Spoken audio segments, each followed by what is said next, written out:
Good morning and Happy New Year. Nice to have everyone here on a Saturday.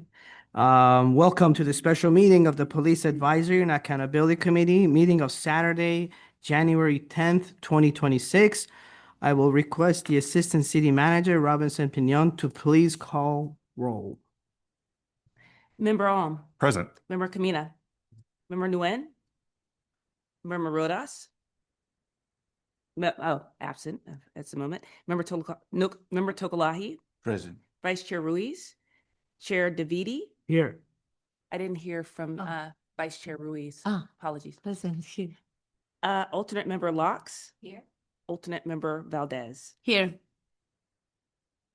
Mrs. Robinson Pinion, can you please address the interpretation and public comment for the meeting, please? Thank you, Chair Javidi. Before we begin, we would like to announce that tonight's meeting will include Spanish language simultaneous and consecutive interpretation provided by qualified interpreters on the Spanish channel. If watching on Zoom, you can join the Spanish channel by clicking on the interpretation icon in the Zoom toolbar. It looks like a globe. If you are attending in person and don't have access to the Zoom meeting from your mobile device, please come see me or Ms. Komoda, and we will get you set up with the device so you can listen to the meeting in Spanish. As a reminder, we ask everyone participating this morning to speak slowly to allow our interpreter to effectively express your comments. Okay, great. The interpreter should begin. Antes de comenzar, les informamos que la reunión de esta mañana contará con interpretación simultánea y consecutiva en español, proporcionada por intérpretes cualificados en el canal español. Si nos siguen por Zoom, pueden unirse al canal español haciendo clic en el icono de interpretación en la barra de herramientas de Zoom. Parece como un globo terráqueo. Si asisten en persona y no tienen acceso a la reunión de Zoom desde su dispositivo móvil, por favor abórdenme a mí o a la señora Komoda y les proporcionaremos un dispositivo para que puedan escuchar la reunión en español. Como recordatorio, les pedimos a todos los participantes que hablen despacio para que nuestro intérprete pueda expresar sus comentarios eficazmente. Okay, great. I now like to invite public comment on any matters not listed on the agenda. Excuse me, Oh, Mr. sorry. Davidi. There are a few more comments about meeting logistics that Okay, I'd like my to bad. share with the public. So this meeting is being recorded, and members of the public can watch online or listen by phone by calling 669-444-9171 using the meeting ID 844-0761, 8164 and the pound sign. There will be an opportunity for public comment for those participating in person. Each person will have 2 minutes to provide their comments. We invite each of you to introduce yourselves by name before presenting your comments. We are offering closed captioning for this morning's meeting on Zoom. Please select the live transcript button on Zoom to enable this feature. Thank you. I now like to invite the public comment on any matters not listed on the agenda. Okay, I see. Yes? I'm here at 9 o'clock on beautiful Saturday morning, not to say anything. Good morning, everyone. Happy New Year. My name is Heidi Merchant. I'm speaking today to talk about how it's clear as to all the meetings that the committee isn't operating independently or in the interest of the community it was created to serve. The police department has effectively co-opted this from the start. The most glaring example is this secret work group designed to undermine your RIPA recommendations, and that they went to the community to get them to support the drones as first responders and brought that right to the city council. From a resident's perspective, it also appears that many committee members are unprepared for this meeting. Too often, members have not reviewed the materials, haven't done the research, and are not doing any work outside of these meetings. This lack of preparation is unacceptable for a committee tasked with oversight, accountability, and community trust. The role of PAC members is not symbolic. You're expected to do community outreach and engagement, to build relationships and elevate the voices of the people you represent, especially those most negatively impacted by policing. If that's not what you signed up for, or you don't have the capacity or willingness to fulfill those responsibilities, then the community deserves members who will. Please consider resigning so that others who do have the capacity and are ready to do the work can step in. Residents are paying attention. We expect transparency, independence, and commitment, not rubber stamping, not deference, and not disengagement. This is not a resume building committee. This is a committee created out of an injustice to rework the system toward justice. This is a committee birthed out of a brutal beating of Julio Jimenez Lopez. I invite you to bring to mind someone that you love unconditionally, a friend, a spouse, a partner, a child, anyone who you wildly love, and ask yourself this question: when would it be okay for a police officer to brutally beat or shoot them? Can you please wrap up? Thank you. Yes. When would this be okay? Your charge is to think about this and what the community needs and make changes. Thank you. Thank you.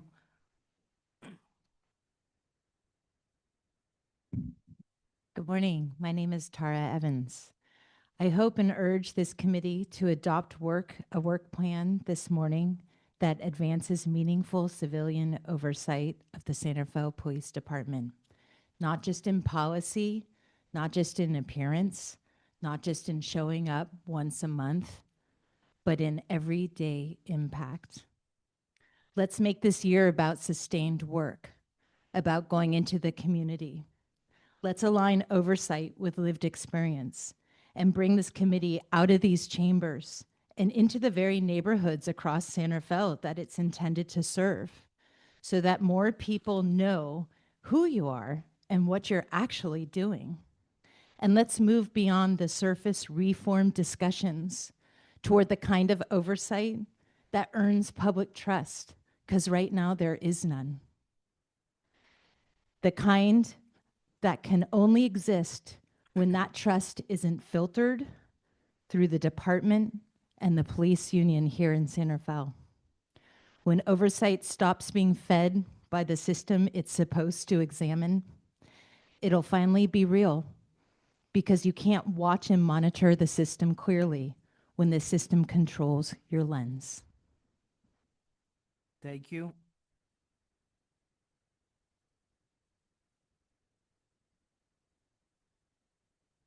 George Pegalo, community member, been in Marin County since 1987, served on the Human Rights Commission for 10 years, dealing with issues often related to policing. And will we have opportunity for community input and the various elements of this work plan, but specifically community outreach goals, where according to the Brown Act, since it's on the agenda, we could have dialogue. In other words, I could ask questions of the members of this commission and actually have answers. Is that possible? That is, according to the Brown Act, there can be dialogue on issues related that are actually on the agenda. Is that something we will be doing today? Dialogue? Thank you for your question. I'm going to refer to the Assistant City Manager to clarify the role here. So there will be opportunity for public comments after the presentation on the work plan item, as well as the item which will follow, which will be about the meeting dates. So there'll be an opportunity for public comment, but there won't be an opportunity for open, like a conversation per se. So just as you're making a public comment now, you have the opportunity to make public comment later to the commission about both the work plan as well as both the meeting dates. So in other words, there'll be two opportunities, what's happening right now, plus the one after the complete presentation. Is that correct? Correct. So dialogue is actually not happening here. And that means that this really is not doing and engaging process with the community. And that is simply not going to work. The Brown Act requires that items that will be discussed by your group would be on the agenda. It also says during that time frame, because it's on the agenda, you please there wrap can't be up, sir? dialogue. So this really is not going to go very far until you meet with the community in a circle process where you don't do Brown Act, you do actual conversations where there's back and forth and sharing ideas Thank you, sir. in Your a time's up. community venue. Thank you very much. Thank you. Any other public comment? Okay, we now close public comment. Our agenda today is a 2026 work plan, and I'll throw it to Chief Spiller. Please take it away. Thank you, Chair DeViti. Thank you to the members of the committee who've convened on this beautiful Saturday morning. And thank you in advance for your work today. This special meeting is important in terms of the next step for this body and the role that you play in terms of providing recommendation to the council and the city manager, as well as your connection and engagement with the community that you represent. So thank you for being here today. The first item is the development of our work plan. In advance of your dialogue, we have brought in a presenter who you're all probably familiar with, Miss Francine Carriage. Worked with this committee at its inception, worked with the community in advance of the creation of this body, and assisted the city and staff from multiple departments as we worked to develop the PAC. So Ms. Carriage has extensive experience in the oversight realm of policing. She currently works for the city of Long Beach as the Inspector General. Director of a new department, but she works in that capacity with the city of Long Beach. Prior to that, she was Inspector General for the city of Sacramento. So with that, I will turn it to Ms. Carriage. Thank you, Chief. Let's see. Is that right? Thank you, PAC members, for having me here. Thank you for the community that showed up today to express their interests and concerns. This is exactly what you all are here to do, basically. I appreciate the opportunity to come back and work on some of your 2026 objectives and just be a part of that. Like the chief mentioned, I've been doing oversight work since 2006, so I'm entering my 20th year. And I do have prior law enforcement experience prior to that for about 6 years.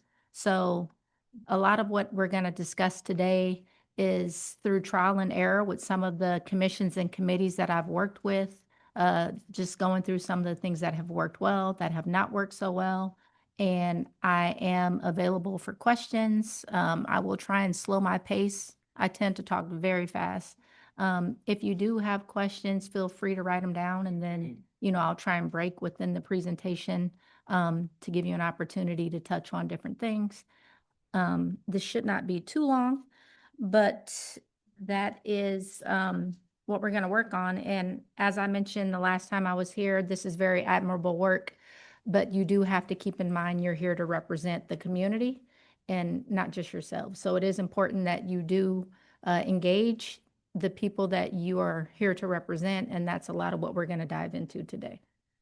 So I made a nice little agenda. Some of the things that we're going to cover is the bylaws. The bylaws are the foundation of this group.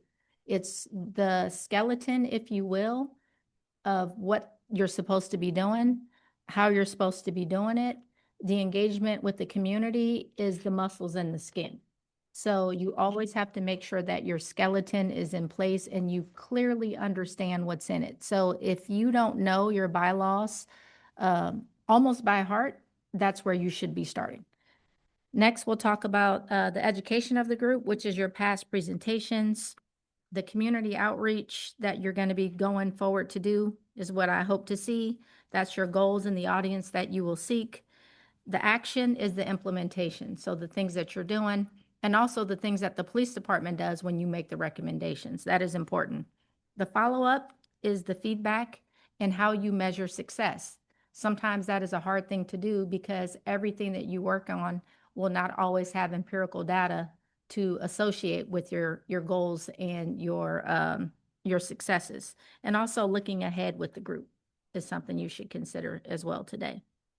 So one of the first things that I put together was the key takeaways when I read the bylaws.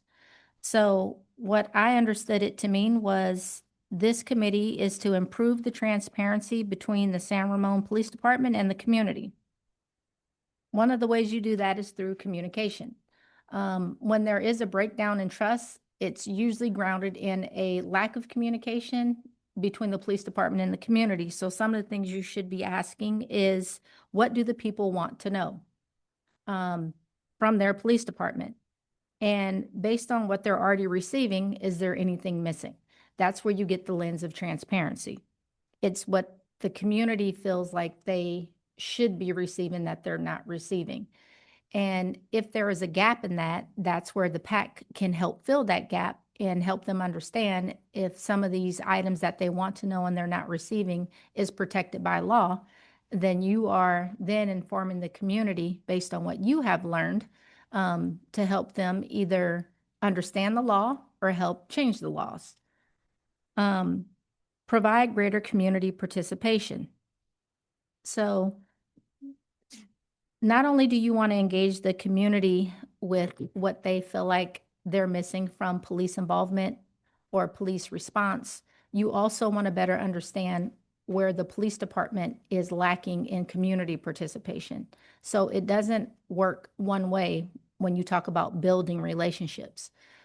You also want to better understand where the police department is having a hard time reaching to the community, maybe what they're not getting from the community to help them be better officers here in San Rafael.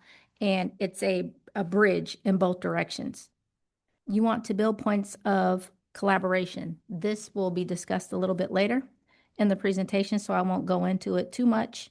And then also review the San Rafael Police Department's data and policies. That's the work that you guys have been doing and will continue to do.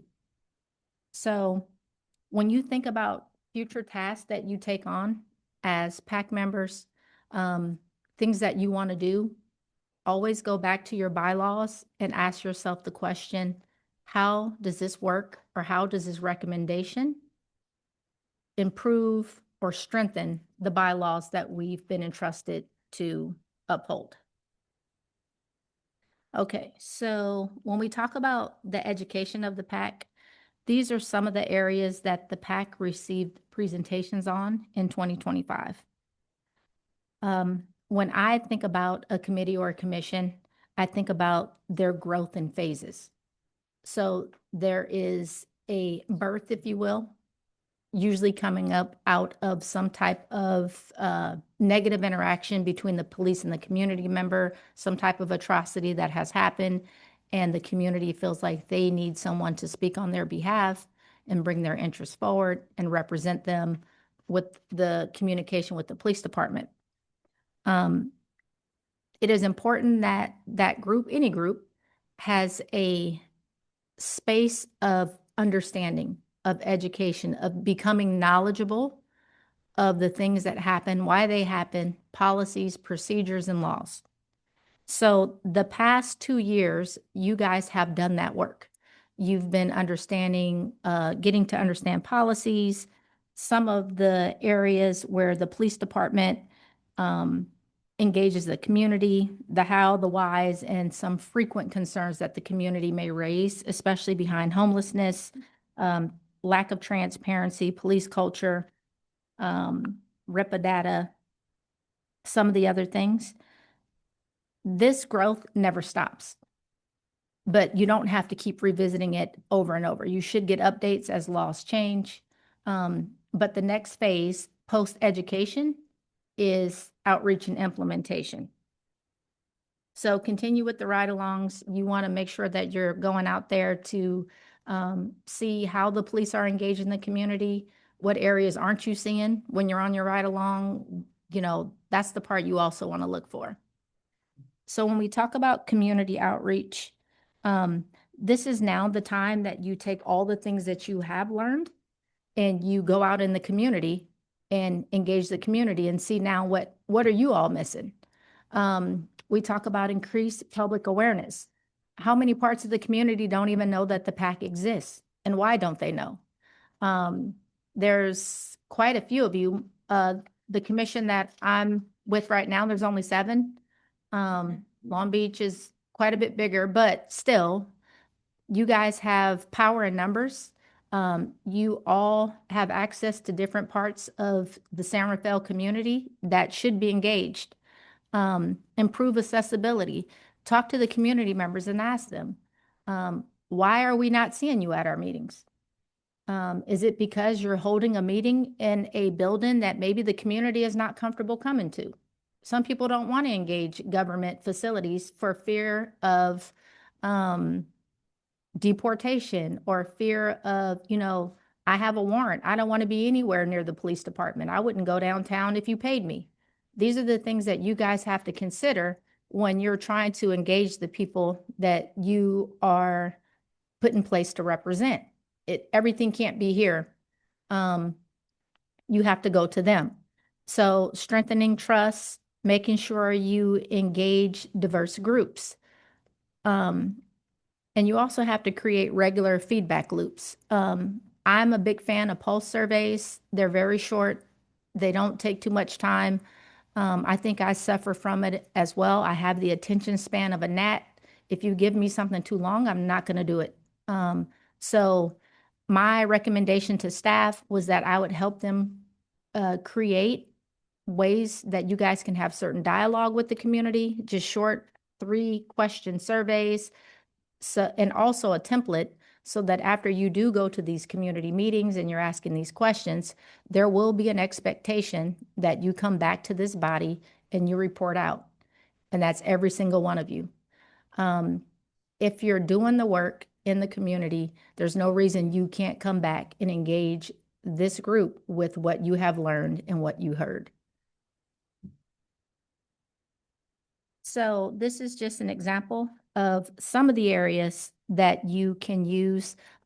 Teresa informed me that there is a city-kept database of all the different neighborhood associations, all the different nonprofits or not-for-profit groups. I'm sure there's quite a few different multicultural, you have different months of Hispanic heritage or African-American stuff, where you can basically team up, if you will, with some of these groups to say, hey, we would love to just come, sit, and listen and be present. The best information you will ever get is from people with lived experience. You're not expected to be the experts on all things San Rafael Police Department. You guys need to make it very clear you do not represent the San Rafael Police Department, nor do you represent the city. You're there to listen, to gather information. I usually ask my commission members to ask 3 simple questions or keep these questions in mind. What is the police department doing well? It is also important for the police department to know the positives. What areas are they doing or excelling in when it comes to the community so they can continue those things? What are they not doing that's not so well, right? Where is their need for improvement? What area is there nothing being done that would be helpful if it was being done? That's 3 very simple questions that would be helpful to bring back to the police department to let them know how they can better serve the community. One of the things that a lot of commissions and committees, I think, miss the bar on is they frequently try to have interaction with only underrepresented communities. You also want to have interaction with the overrepresented communities because you need to bring the knowledge that you have from the underrepresented to the overrepresented to bring that balance. So let's see what else. So I just made a list of some of the things that committee members could go through. You have National Night Out, boys and girls clubs, teen centers, cultural events, faith-based organizations, farmers market. There could be a pop-up. You can collaborate with other groups. Some groups might be working on homelessness, human trafficking, neighborhood cleanups. These are just a few of the areas. I'll take a quick break for questions. You guys okay? Okay, good. And you guys will let me know if the translators need to. Okay, perfect. Okay, next. Building trust. So, like I said earlier, how do we get there? Building trust is quite often communication. You have to be consistent. People have to know that they can rely on you, that you will continue to show up for them. It needs to be effective. So, effectiveness is, in my eyes, when you're making recommendations, you want to make sure that you're making the type of recommendations that will actually effectuate change. To do that, you have to understand where you can make those changes happen. I'll touch on that a little bit later, but just keep that in the back of your mind for a minute. Cultural competency, engagement, and a sense of belonging. Right now, I think it is probably, I mean, I'm not super aged. I'm about to be 52, but I've been through a lot of iterations of cultural uncertainty. It's never quite felt like this. Either on the police work side, when I was an officer, growing up, you know, going through and watching the Rodney King riots, there's been a lot of times of civil unrest, but this is probably the most layers that I've ever experienced in my life. And I say that to say the community may have a lot of fear that is happening within them, but you have to also engage the police department to understand how they're feeling and receiving it. Those things work both ways, because if you're talking about being a group that's bridging the gap between these two relationships, you can't only understand one side of it. So when you think about the surveys and how you're engaging and trying to better understand how this committee can help the community build that trust, also engage the police department and ask them, where do they feel like trust is lost? Because it doesn't only just happen in one direction. And I just want to keep reiterating that. Equity. So community value. Whenever I think about how the police department should be working, it's typically in a customer service approach, that they are there to provide a service to the customer, which is the community. So you want to keep that in mind when you're starting to create maybe this dialogue. Implicit bias training is something that's very important, and aligning services with expectations. If the community has a certain expectation that the police department couldn't deliver, even if they tried, there will always be a deficit. Inclusion is important. Yeah, I'm on the right slide. And when you talk about transparency, a lot of measurable results would be data-driven, but you also have to keep in mind that perception can weigh just as heavy as any data that can come out. And I've seen that quite often, where you can ask for certain data from the police department that is the exact opposite of what the community is feeling. So don't weigh too heavy on the data. You have to ask the community what they feel. Okay, so engaging the community at certain events. I think that is important to host listening circles. It allows the community to share feedback and promote meaningful dialogue among participants. This can also aid you in the recommendations that you come up with. Collaborative outreach efforts, setting up booths at events and partner with local organizations is going to broaden the outreach, and it strengthens the community bond and shared purpose, as well as organizing cleanups, senior gatherings, workshops, and participating in festivals. It can foster trust with groups and broaden your outreach and encourage active community engagement. So all of this is the stuff that you can do to get more people in here, to have conversations with you, to get the recommendations out, and also help you create recommendations with meaningful purpose. Implementation. this is just more of the same. You have youth in policing. You can have focus groups that you work with certain students, community safety. One of the community members mentioned automobile equipment checks. I think that is a fantastic idea. I actually stole it, and we're going to be doing it in Long Beach. Maybe quarterly, you have a space that is safe within the community, meaning not at the police department, where you have someone come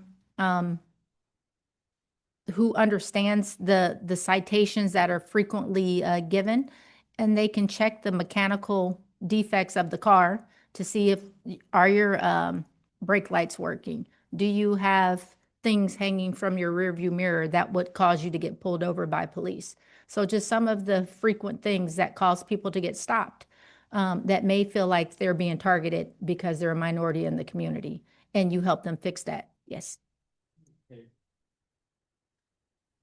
So typically speaking, make sure you push your mic. Typically, that's okay. They want to make sure they get you on record. Typically speaking, if there is a community event, then the city would pitch in. It's just really making whoever the chief would see appropriate to come in and do that work. You do want to make it so that it's a safe environment for the community to not feel like it's like a setup, if you will. But it doesn't take long. I mean, it's been a long time since I've been in law enforcement, and I could walk around any car in the parking lot and point out at least 5 reasons I could stop that car. People need to know that. So I think that that's helpful. So to respond to your question, so any sort of special events where staff support is needed, so we just absorb that into our costs. And so typically it's a staff person that, for an evening meeting or a community event, if necessary, the city absorbs those costs. And we haven't specifically talked about the automotive equipment checks in terms of what the logistics could be or what that would look like, but just generally, whenever there's community events and staff are involved, the city just absorbs those costs. And keep in mind, not every single thing that you do has to involve the people in this room. There are groups that are already doing domestic violence work. One of the things I think is very important is helping women understand domestic violence laws. What are your rights?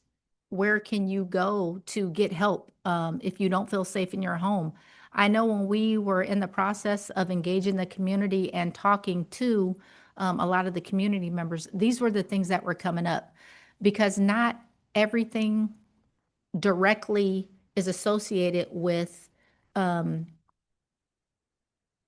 lack of satisfaction with the police department. Some of it was like, I want to engage the police department, but I don't know how or what to do. That's a lot of the areas you guys can help.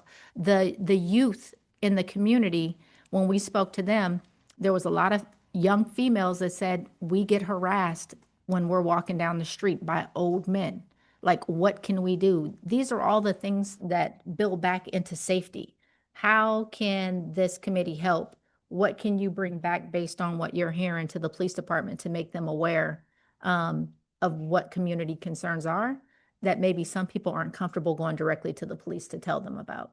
Did you have something, Paula? I did. I just had a quick question regarding the equipment checks. Who would actually conduct those? If it would be an officer, then would people feel hesitant to come forward? How do you set them up so that people actually feel it's safe to participate? So the chief can speak to it if he likes, but there are opportunities where officers can sometimes be in khakis. You have people who are in fleet that also know mechanics of a car. I mean, it's not really something where it has to be a uniformed officer to do it, but. Yeah, so I think we gauge the community interest and then come up with a strategy to best deploy personnel to assess potential vehicle issues. There are AAA safety centers and things like that. We can bring in non-city employees. We could bring in non-law enforcement people. Or if we have enough trust and ability to leverage plainclothes officers, soft clothes officers to assess those potential violations with a kind of an immunity, come in and have it inspected, and here's a checklist of things to consider, and then they roll away without any consequence. That, that certainly is an opportunity. It probably easiest to leverage, police department staff, Department of Public Works, fleet staff, but there are other non-city employee resources available. And the follow-up question is then if people are now aware of what the defects in their car would there be some resource to help them repair or correct? So this is where you all get creative. I mean, I have a very creative mind because it's quite childlike, but I would hit up the, was it O'Malley's, AAA, the different areas or stores around here and be like, hey, we're putting this great community event on. If you guys want to have like a little pop-up tent or give us coupons for a certain percentage off or whatever, it's like you get creative. I do want to reiterate though, if we go back to the bylaws, the purpose of this group, this body, is to build a relationship. So I prefer to have some representative of the police department, however that looks, because it is showing their willingness to help their community. It doesn't always help to just bring somebody else from the outside in, like you're building the gap, right? So don't always feel like because some people wouldn't be comfortable, you have to 100% exclude. By moving it away from the police department, that's one reach towards, okay, we understand that you might not be comfortable, but you're still there to help bridge their willingness to help the community they serve. You're welcome. Feedback and measurements. So when you talk about evaluation tools, I do think it's important to, and I can work with staff to create something where when you go to an event, you each have a little template you use where you talk about the attendance, how many people were there, what was discussed, what areas could this group potentially help the police department, what areas or how could the police department help this group? And these are the things that you record. There probably should be a standing item, and I think you probably already have one, commission comments, but maybe there will be a standing item on outreach feedback or outreach reporting out or whatever. And if there are certain members that aren't comfortable, partner up with another member. Some people are a little bit shy, and just because they're not as vocal as other members on the committee, it does not mean that they're not committed to the work of the committee. They just might not have the same set of skills to engage people in public or whatever it is, but work with each other. If it's not something that's going to be voted on, if you will, you can be more than a quorum, but I think that typically, she's shaking her head. We're going to have Teresa check on that. So I think that there are ways that we can kind of work on things. If there's an event in the community, you guys can have more than a quorum. Like as long as you're not having discussions about things that will be discussed in public. So we can get you very clear guidelines to help you be effective out in the community. Let's see. So like I mentioned earlier, success indicators could be increased recognition, community participation at PAC meetings. You're broadening your demographics of the people who are engaging you. Recommendation implementation. So when you make recommendations that are intentional and thoughtful, and the police department takes them and they actually make them happen, that's a sign of being successful. And that's not to say because some things are not implemented that you're not successful, because there's always issues of budgetary constraints, personnel constraints, laws, or what may be. So that was just one thing to add to that. And I'm almost done. This is probably one of the most important slides because this is where I'm going to bring a few more nuggets from my experience into how I think that this committee could be a little bit more successful. When you talk about staffing, and I did read some feedback from the community regarding their concerns, which is important. You have to take those concerns into consideration as you move forward with the work that you do. But also keep in mind, the community is made up of more people than the people that come to this meeting. So it is very important for you to go out and make sure you make a well-informed decision as how you do your work with the people that are not necessarily comfortable with showing up here. That's your job and that's your duty as committee members. But staffing is shared. This is not a large body where you get your own person for everything. I have made some recommendations to the city as to how the flow of information should be received to alleviate some of the perceptions of dominance and control by the police department. If those are concerns, there's a good reason that they're a concern because there is certain involvement. You will see that Mr. Eberly's not here today. There should always be a representative from the police department to answer questions, but other than the chief. But the police department does not work for you and you do not work for them. And that needs to be clear with how you do your work.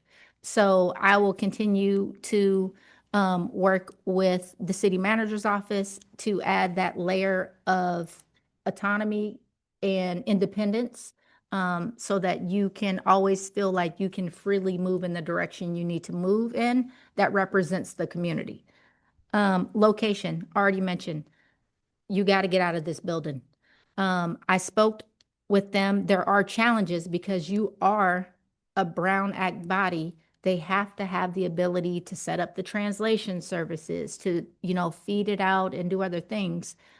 While they're in the works of doing that, because there are going to be some updates to this building as well, use the time to do the other things we talked about going out. The weather is about to get nice again, I hope, for you all up here in this little Thule fog bank or whatever you have going on. I don't want any parts of it, but there will be more things happening in the community. The Thule fog is in Sacramento where you used to be. Yeah, that's why I left. Frequency. There's no reason at this point for you to meet monthly. No reason. That was important when you were building your knowledge of everything else. My recommendation was quarterly so that in between, calm down, I'm not done yet, so that in between you're going out in the community and doing the stuff you're all supposed to be doing. Staff did push back. They preferred at least every other month. They'll have that conversation with you after, but there has to be built-in gaps for work. And when you come here monthly, you're relying on the police department to fill your plate. If they send out a questionnaire and say, what would you guys like us to discuss? And 2 of you respond, they're going to fill your plate with what they think is important. You cannot complain if you get the things that you get when you're not engaging. In order for you to engage, you have to go out there and engage the community. I might sound like I'm being a little harsh, but I've dealt with this with every single committee and commission. It's not that scary. Once you start doing it, it gets better. My commission meets quarterly. Their charge and their bylaws, we don't actually have bylaws, but their charge is a little bit different. We're charter. So it's built around audits. So we can't meet every month because we don't audit that fast. We wouldn't have anything for them to do. I would just be filling their space with lint. Cannon fodder is what I call it. So with that said, the next thing is subcommittees. You guys should not have subcommittees. You should not have ad hocs. There's enough of you where you can have these discussions in public. Each of you can bring conversations to the plate. There are concerns when you have small groups, depending on how those groups are put together. Usually like-minded people like to work together. That's not helpful. So I would say that moving forward, have your discussions in public. You have the conversations. Be on time. If you're committed to being here, be here. I hear a lot of people like, how long is the meeting? How fast are we going to be over? That's not commitment. Showing up late is not commitment. Read your stuff. Now I'm on a soapbox and I'm complaining. I'm bringing a lot of my emotional energy. Engagement, let me wrap it up. Partnerships, workshops.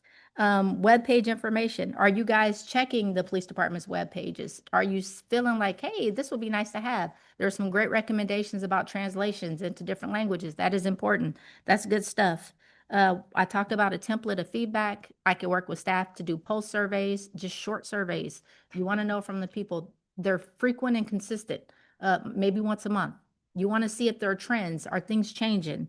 Measuring success. Being mindful with the recommendations that you're putting together. Community input. How can they give you input? What does it look like? How do you report that out? Making sure that they have the ability to feel safe. Certain parts of the community, like I mentioned, they're not going to come here. They may not talk to you if you look like you're associated with the government. You want to have a broad reach, and you have to think about all the different ways to touch the different communities that may not be comfortable showing up to your event because right now they're in hiding. And data, like I mentioned, should not only be a source of measurement, you also have to deal with perception. That was very long-winded. I'm available for questions. I appreciate you all.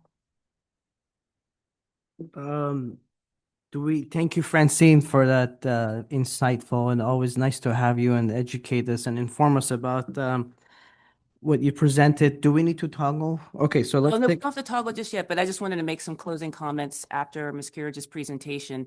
And so based off of the recommendation from Ms. Kerridge, staffs, and the comments from Ms. Kerridge, the recommendation is to have, as she mentioned, 6 meetings a year.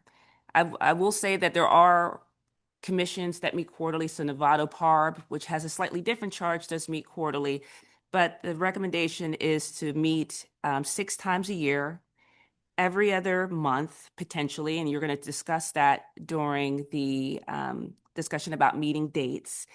And so those months in between would be dedicated to the community engagement that Ms. Kerridge referred to. So going to community events, farmers markets, things of that sort, reaching out to the community to understand what their needs are. So at this time, the recommended months are January, April, May, July, September, and November, with priority topic discussions scheduled for the May and December meetings. Oh, sorry, September, May and September, excuse me. And so we believe that the recommended work plan that you will discuss today will align with the PAC's purpose and responsibilities as outlined by the bylaws and strategic approach. We further recommend that you focus on 2 priority topics, again, to allow you to deepen your engagement on the topics that were discussed in 2024, 2025. And so we believe that this approach overall will allow the committee to remain responsive to the community, as well as to ensure that that there are additional opportunities to bring up other topics. And so, we're going to talk about the meeting dates and going forward, but just wanted to clarify what staff recommendations at this point in terms of the meeting cadence, as well as identifying 2 priority topics, and as well as engaging further on what was discussed in 2024, 2025.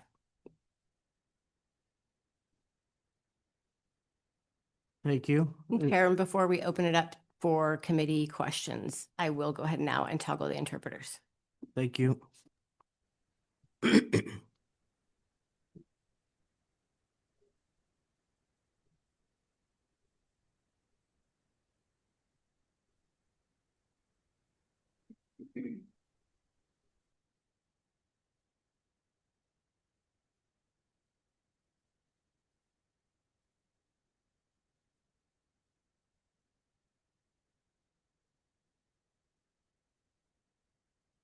We can Okay. proceed. Thank you.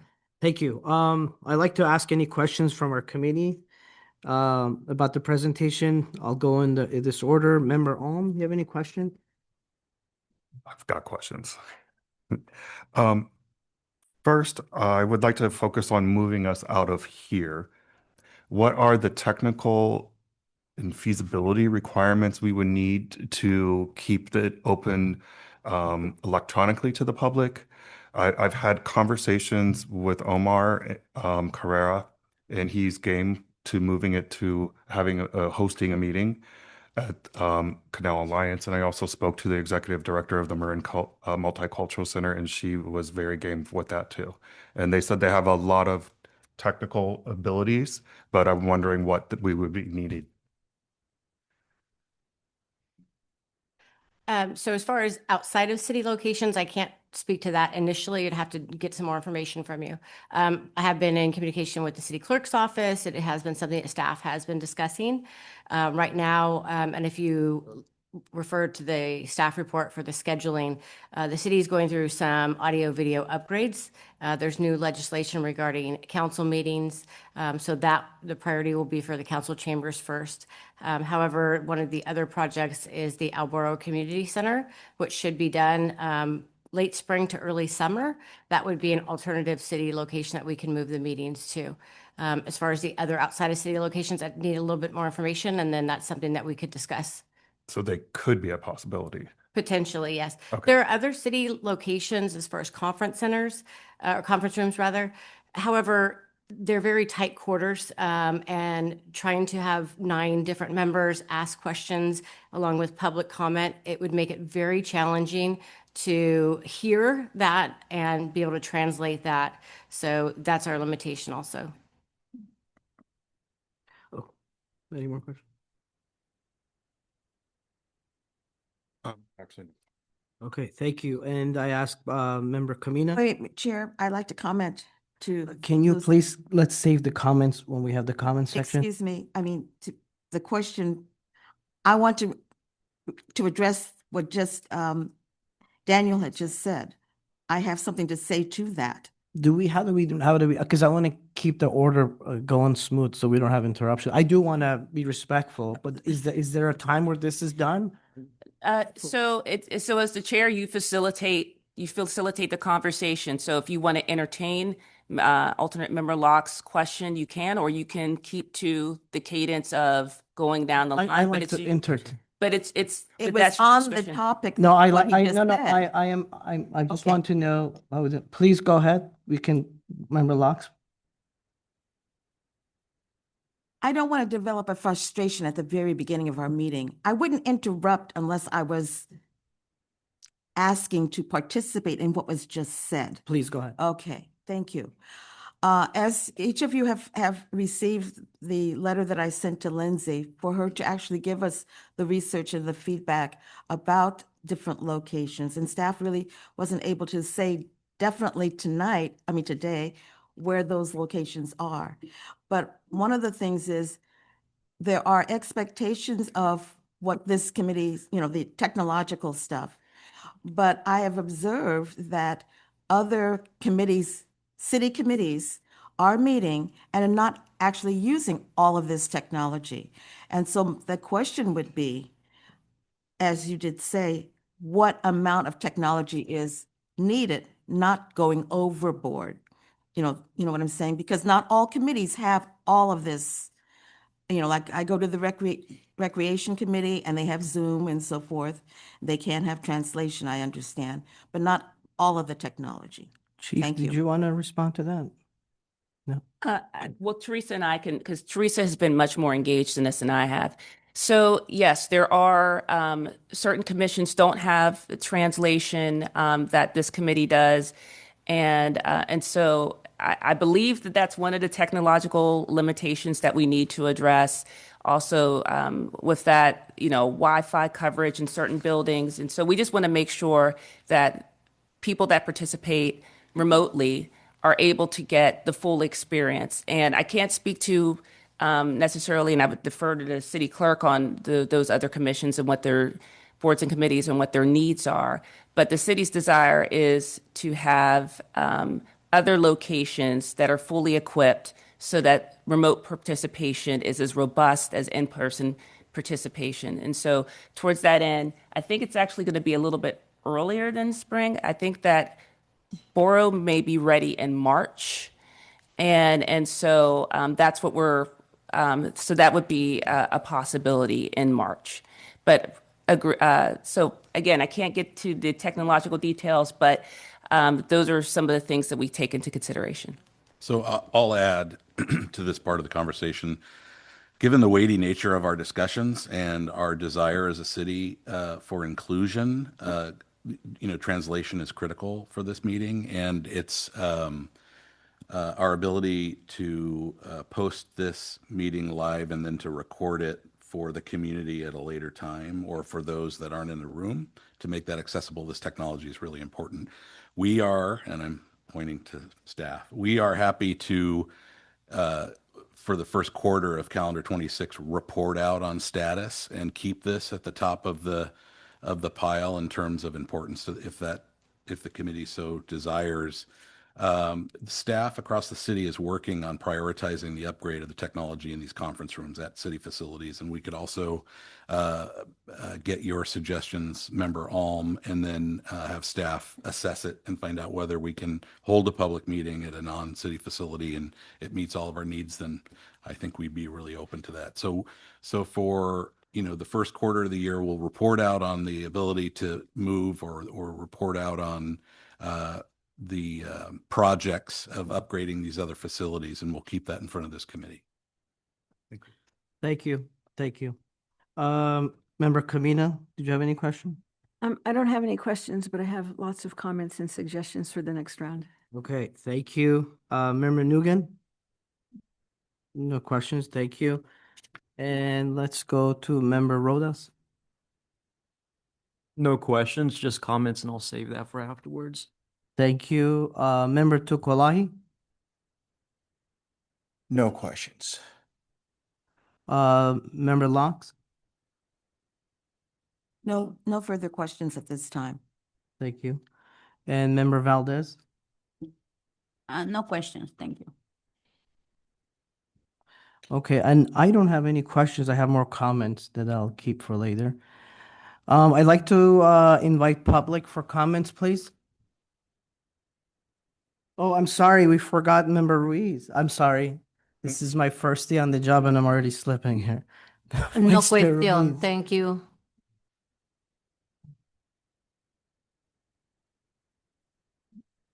Members of the audience are now able to make a 2-minute remark Yes, please. without dialogue.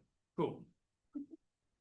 So I appreciate the expertise of the individual who is here advising you on how to proceed. And in the listening circle thing, listening means dialogue, in my opinion. What's happening right now in 2 minutes is a one-way conversation, not a conversation, it's just a human being speaking to a group of other human beings who are supposedly interested in engaging the community. So this process is a profoundly flawed because you do not utilize the Brown Act's opportunity to allow dialogue. Therefore, community circles, I think, would be a very wise thing to do. Restorative circles, where there is dialogue, perhaps being run with a talking stick, where there's not arguing, but sharing of ideas. And there can be dialogue during a period of that process where people can ask questions of someone who has spoken, but everyone gets a chance to speak. There is dialogue. Members of this group would answer questions and qualify what they might have said earlier or whatever. Without that, this is a sham, in my humble opinion. It simply does not work. And the fact that virtually no one is here from the public indicates that this is not something that the public apparently feels is important enough to show up, even though they have dealings with the police probably on many occasions. So this committee needs to think clearly about what really needs to happen to engage the public in the process of developing meaningful, positive relationships with the police department and the city itself. This process is profoundly flawed, and I am very disappointed that it's taking you this long to get to the point where you actually are taking seriously going into the community with actual dialogue with members that you're supposedly serving, members of the community. Thank you very much for your attention. Thank you.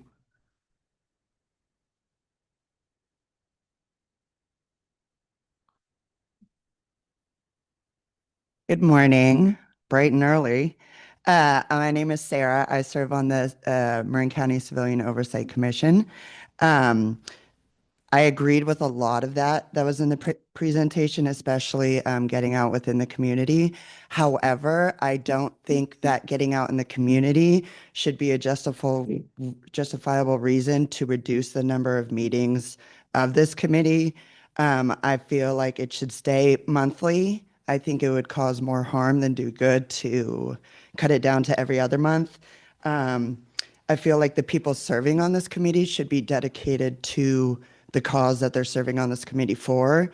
And with that, keeping the monthly meetings and with having the expectation that between those meetings, you will go out into the public and have these conversations and open dialogue to get community feedback, you know, within like on the ground floor level is what you guys should be here to do.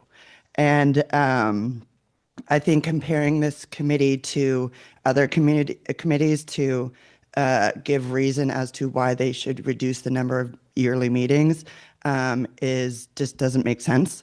Marin County Santa Fe is unique. It's not dependent on audit reports that come out or whatever the example was used. It's dependent on the community and the involvement of the community. And the community needs to be involved on a regular, monthly, ongoing basis. And I just want to point out that I think it's interesting that the recommendation and the presentation just so perfectly aligns with the staff's recommendation. And I think that was a design play. So thank you for your time. Thank you.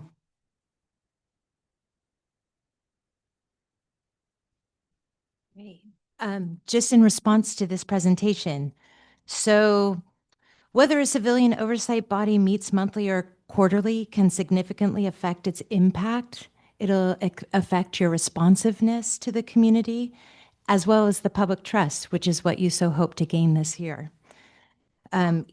One of the reasons why monthly versus quarterly should really be considered and thought through and not spoon-fed by the city and its employee that it pays is that your timely response is critical. And should there be a situation like a use of force case or a significant community gathering due to an ICE raid or anything else that comes up over the course of this year, if you're on a quarterly basis, you won't have the opportunity to come and meet the public that you're serving, whether it's in a community center or here in the Santa Fe City Chamber. So again, timeliness and your response to the critical incidents should be considered in determining whether or not you want, not what they want, but whether you want to do quarterly versus monthly meetings. I also wanted to say something that came up in the presentation here, and that is there's an issue between implicit bias training and equity. It doesn't necessarily fall together. Equity is an outcome. It's a goal that you're choosing to engage in this process. It's an outcome, whereas implicit bias training is a method. It's a means to an end, not the end itself.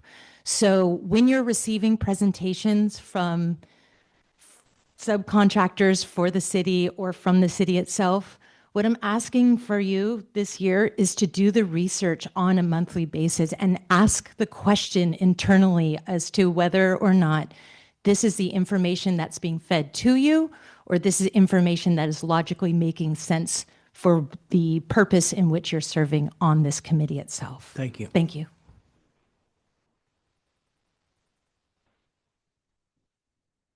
I would like to echo what the previous speakers have said, agree 100%. I also would like to recommend things for your work plan. I think because ICE is so elevated right now, having a standing agenda item that says what has ICE activity been in San Rafael would be nice to add. I also agree that we can't replicate an auditing schedule. We don't have audits. You all don't have that power. So I stick with the monthly, and I do think We saw right here, the city very loudly, it's not even that agenda item yet, elevating less meetings because that's what they want to do. I think we still need to circle back to police culture. We need to talk about a baseline assessment that you all should weigh in on, what the results are, what they're going to do to fix it, developing KPIs. I think you should be asking for data to review. You may not be able to audit it, but you have the right to look at data. It's the backbone of accountability. What's going on in the community with the police department? What's happening with the drones as first responders? I went on that page and I don't see any dashboard or data that was promised. I don't know if I hit the wrong buttons, but there's nothing there. And we promised the Canal neighborhood that it would provide more safety. Does it?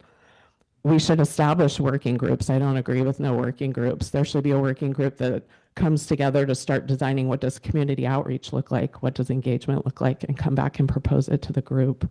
In the meantime, you can be talking to your neighbors, talking to your faith-based groups, whatever groups you're in, talk to people. What do they like? What don't they like? We should invite Dr. Eberhardt here to talk about bias in policing. She's an expert. She's from Stanford. She's great. Read her book. We should operationalize the right to adjust that work plan, because we found last year when you all wanted to change stuff, the city said, oh no, you agreed to this January. Well, we all know things change. So please, and circle back, keep circling back. If you have a safe presentation, what's happening now? When are they responding? When are the police responding to behavioral health issues? What's going on with homelessness? These are not siloed things. We should keep getting updates. Thank you. Any further public comments?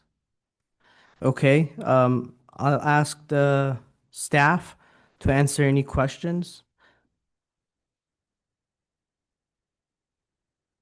So the question or comment regarding if there are emergent incidents and whether or not the PAC's every other month meeting schedule, how that would impact that. So the PAC still has the opportunity to call special meetings. So if there's something that comes about that's emergent and there is a desire for the PAC to meet for that, then a special meeting is an option that's available. In terms of, again, just to reiterate what the recommendation was, is every other month with 2 new priority items that the PAC would select following its discussion.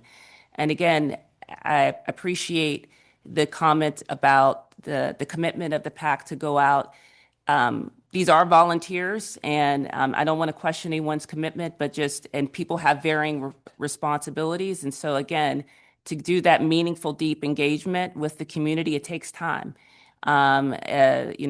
Organizing events takes time. And so again, the meeting cadence is intended to give the PAC members the time to do that meaningful engagement with the community, because the monthly meeting cadence hasn't provided that opportunity. So just to clarify again what staff's recommendation is. I don't believe there are any other questions from the public that I needed to respond to at this point, but just wanted to address that. Chair, may I ask a question? Sure. What is that process to call for a special meeting if we are not meeting? So, if there is an emergent incident, a chair or vice chair may consult with the staff liaisons to say, this thing happened. There was a use of force. There was a major ICE incident. We believe that based off of our engagement with the community, again, going back to you going out and being the boots on the ground, the police say, or the eyes and ears of the community, would say to the staff liaisons, we think that this has created so much interest and need for community dialogue. We would like to hold a special meeting. And then we would work with the clerk's office to make sure that the appropriate posting occurred in accordance with the Brown Act. But, so that would be the process at a very high level. Okay. Thank you. I now like to ask for comments from the committee. Member Alm, do you have any comments? I hesitate to move to a bi-monthly. I feel like it I'd like to keep the momentum. The reference to Novato's PARB, I've attended their meetings. I'll be blunt. I don't find them to be an effective body. I find them to be complacent, to be blunt again. I don't think, which is unfortunate because they're one of the longest serving community oversights in California. And I wonder, where are they? And I think that is probably a result of meeting quarterly. Other comments, I would like us to think about collaboration. Seeing the COC out here, I think if we ever address ICE, I think both the Sheriff's Department and the San Rafael PD work in conjunction. San Rafael has many communities that are in unincorporated areas, and I think a collaborative meeting and sharing a space with them would be really interesting and important to properly serve our committee. I've actually had a conversation with Dr. Fromer, and she would be game.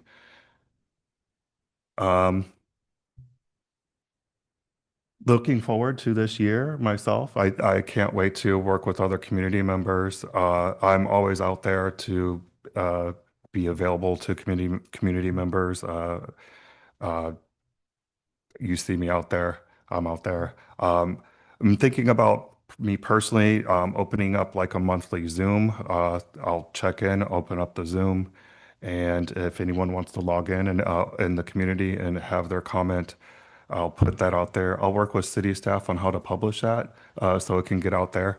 But that's what one of my commitments this year is, to create a monthly Zoom where a community can talk to me directly.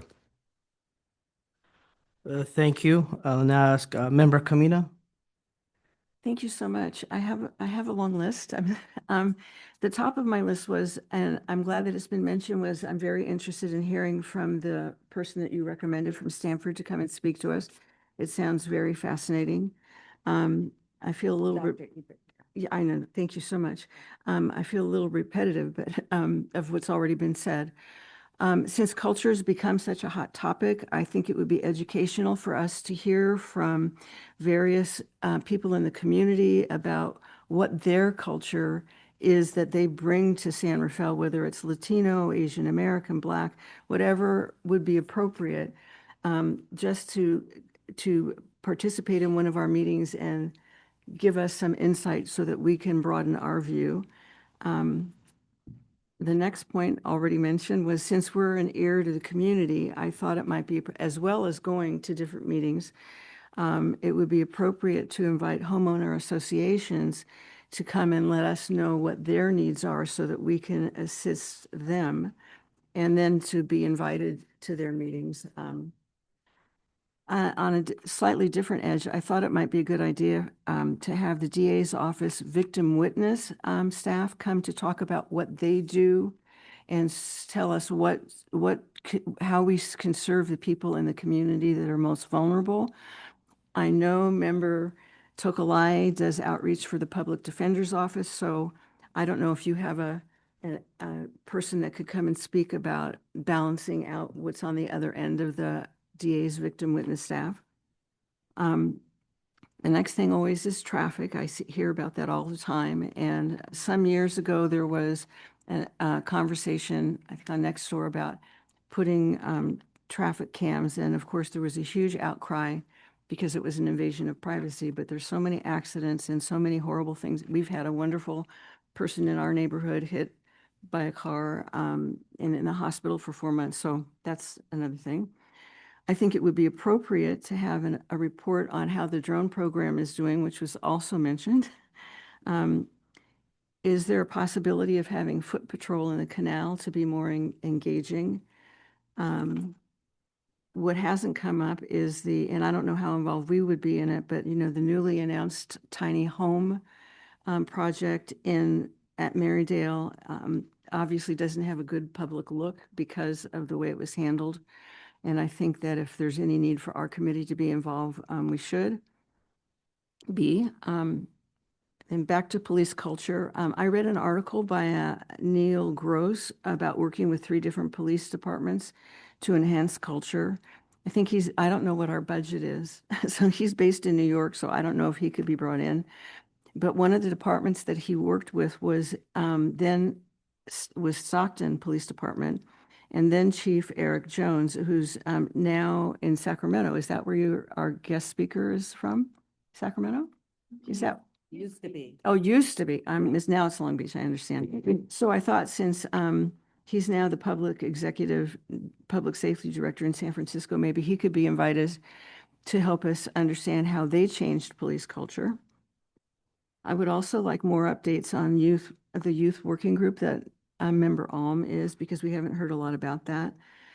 I know that Assembly Bill 1388 has passed, meaning there'll be no more confidential dismissals, or I'm not quite sure how to phrase it, and I'm wondering what that will mean for San Rafael.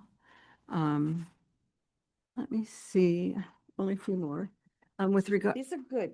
good. Are we doing okay? Okay. So with regard to police complaints and discipline, I know and I'm actually sorry that Lieutenant Everly isn't here. I know there's a public perception that this committee's been controlled by the police, and I feel that what they've done is support us in terms of what we've asked, and I don't need to go down that road, but I'm sorry he's not here, and I'm grateful to the work that he has done. But with regard to police complaints and discipline, we get a report every quarter that's very limited. This is how many complaints we've had and whether they were resolved. And since it's the heart of this committee to deal with accountability, I'm wondering if we can find another way that we can be informed about these things and still stick within the law, like what process is when a complaint is made, how is that made? Who interviews the officer? What are the standards for resolving it? And all those kinds of things to deal with. And so that's a concern that I have. The next thing is, the committee talked about and made a recommendation with regard to the no pretext stops, and I'm the one who had the concern about it, but I'm wondering if, since San Francisco Police Department and Los Angeles Police Department actually have started this, is it possible to check back with them and see how their programs are working? I'm happy to do the legwork there, to call whoever needs to be. I would be fine with meeting fewer times. I know our guest speaker suggested 4 times a year. The committee suggested 6. I'm happy to show up whenever I'm supposed to be here. Finally, back in terms of community response, one of the most recent things I've seen is on nextdoor.com. There were comments about San Rafael police regarding an event or an issue, and the response was, "Oh gosh, we should form a committee that deals with the police." And I'm like, we have a committee, so I try to put that out there, but I'm wondering, since these are ways for the community to deal with, is it appropriate for this committee, like, to have a Facebook page or I'm outdated, I don't do Instagram, but Nextdoor, just so that people know, help them know that we exist in addition to our being out there? And I'm done. Okay, thank you, Member Camino, and now ask Member Nguyen. Any comment? I just would like to have, we talk about the every other month or quarterly meeting. That's idea I'm thinking about every other month. And then for every other month meeting, we should have reach out to the communities and report. When we have a meeting, we have a report how we working with the peoples, and we projects on that, and it's more effective ways to do this. That's my comment.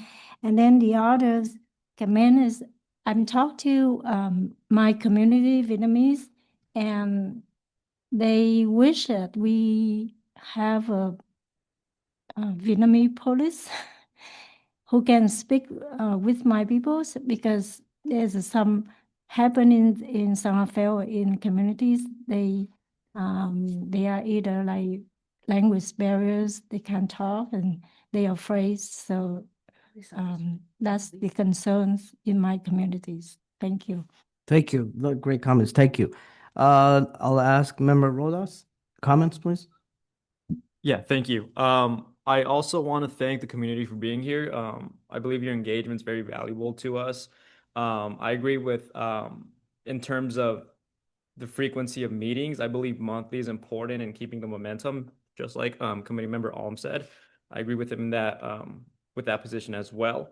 In terms of engagement, I believe it's our duty. This committee looks diverse, and whether it's ethnicity, age, gender, I believe we're in a valuable position where we could target the diverse community of Santa Fe.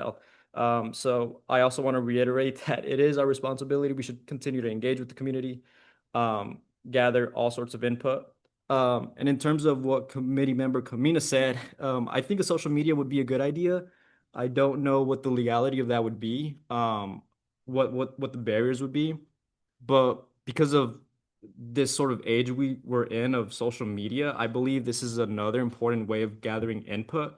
Some people are busy, they can't attend meetings. Some people just may not even want to be in this presence. Social media is a good way for people to also get their voice out, whether that's anonymous, public. So I believe that was a good input. And what Committee Member Wen said about the Vietnamese police officers, or at least somebody who can speak that language, I believe as soon as we start tackling things associated with language barriers, then we'll be able to gather a lot more input and build a stronger trusting community between our residents, our community members, and our police department. Thank you. Thank you. Thank you very much. Member Tukolahi. I'm all ears today. I don't have any comments. I just want to thank you for the presentation. I want to thank you for being here. I'll take it in. Okay. Yeah. Thank you. Thank you. And now I ask Vice Chair Ruiz for comments, please. I would like to have every month our meeting. It's okay, perfect for me. And I have big issue in my community, Latinos, with the it is here bad, but the prostitution is so bad in our community. And I would like the police, please support. We need to take out these ladies. I live in this street, and believe me, it's so hard to live in because they are there in my street. And they use our parking for different things. And this is big issues for our community. It's embarrassing for us. And we have issues with parking, ice, and it's many things in our community. Please take note for that. I would like to have more help from you, from the city. And thank you so much. I'm going to start next week. I hope my colleague Rodas help me next week, Thursday. And I would like to have little piece of paper with the day for our next meeting for maybe the people coming, because in my culture, many people don't review the phone for the next meeting. And I would like to have little piece of paper for give to my neighbors and to invite our meetings. I think going to help, because always thank you for them are here every month, but no more face. Yeah. And I would like to do that. Thank you so much for coming. Thank you, everybody. Thank you so much. Thank you. Thank you. You know, I do want us to be a year of that's action oriented. I do feel we need a year that we reach out. I see us as ambassadors in our neighborhoods. I see us as representatives. I see us as people that gauges the temperature, what are hot topics in the communities we live in. There's 60,000 people live in San Rafael. I like to see more people show up in this room. I'm grateful for the public comments that we have, but we like to hear from more people. So my expectation are a little higher this year. I like for us to be able to bring in people so they can speak in this room. And we want to do this in a collaborative, supportive, safe way. I also do agree this format of us being here, it's kind of intimidating. I can't see the gentleman who spoke earlier. What's his name? George. Mr. Pickle. George, I hear you because I think it's hard to have a dialogue. I do feel that if we are in a different setting, like the Canal Alliance or some of the other places you mentioned, we do want to hear from the public. I think this setting can be a little bit more intimidating. We want to create more of a closer round circle so we hear people. I do feel there's opportunities where staff can respond to questions. I wish this wasn't so formal. I wish this was more like, let's sit down together as neighbors and solve problems. But unfortunately, it's not just this committee, it's just how the format is. People present, we respond. I don't want this to be a symbolic role, just because it was designed, this is what we got to do. I want people who are here to really want to be here and really want to do stuff. So I appreciate your involvement. As far as meeting every other month, at first I was a little defensive because I'm like, this is a year of action.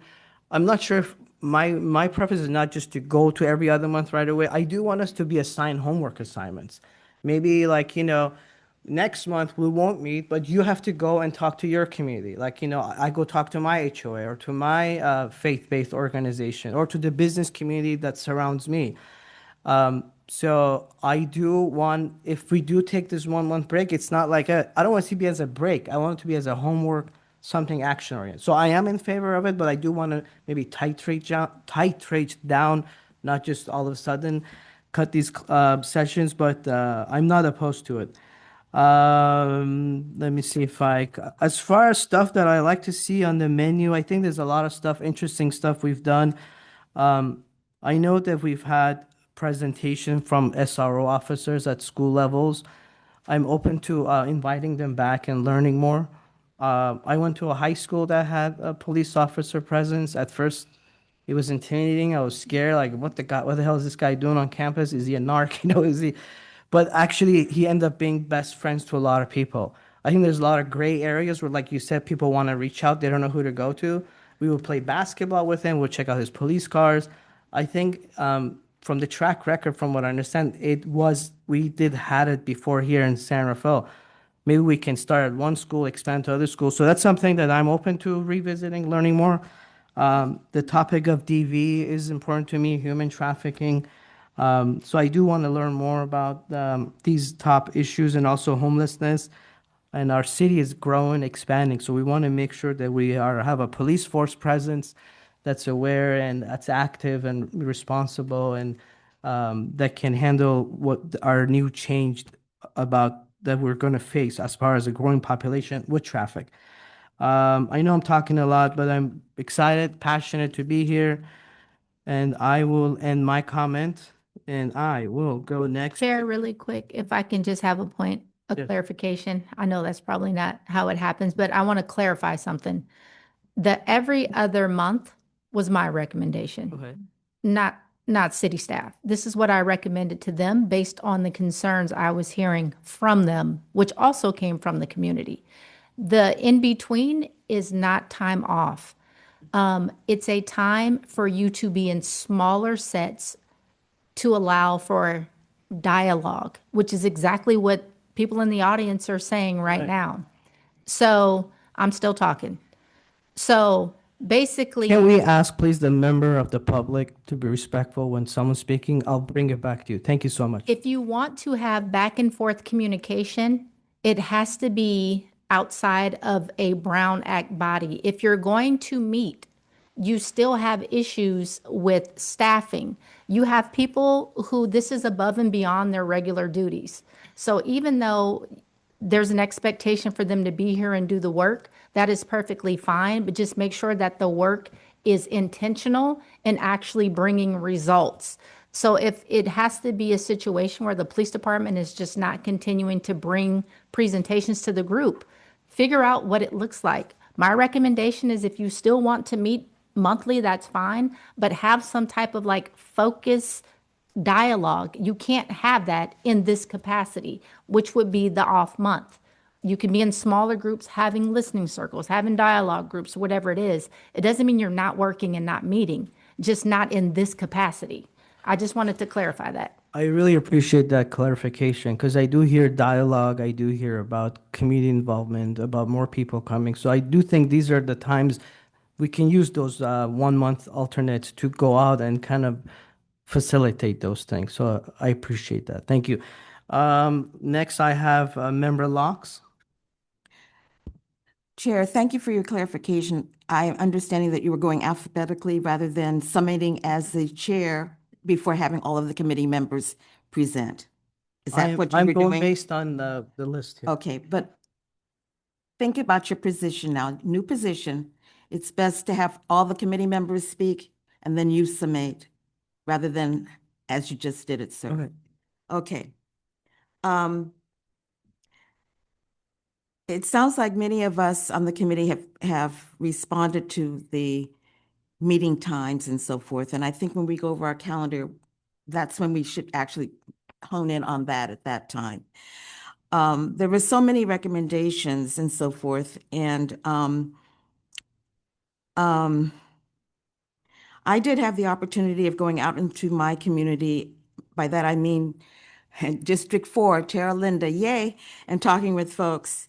I also had an opportunity to meet with other folks in other other committees and environments, as well as I did join Daniel, Member Alm, on his Zoom.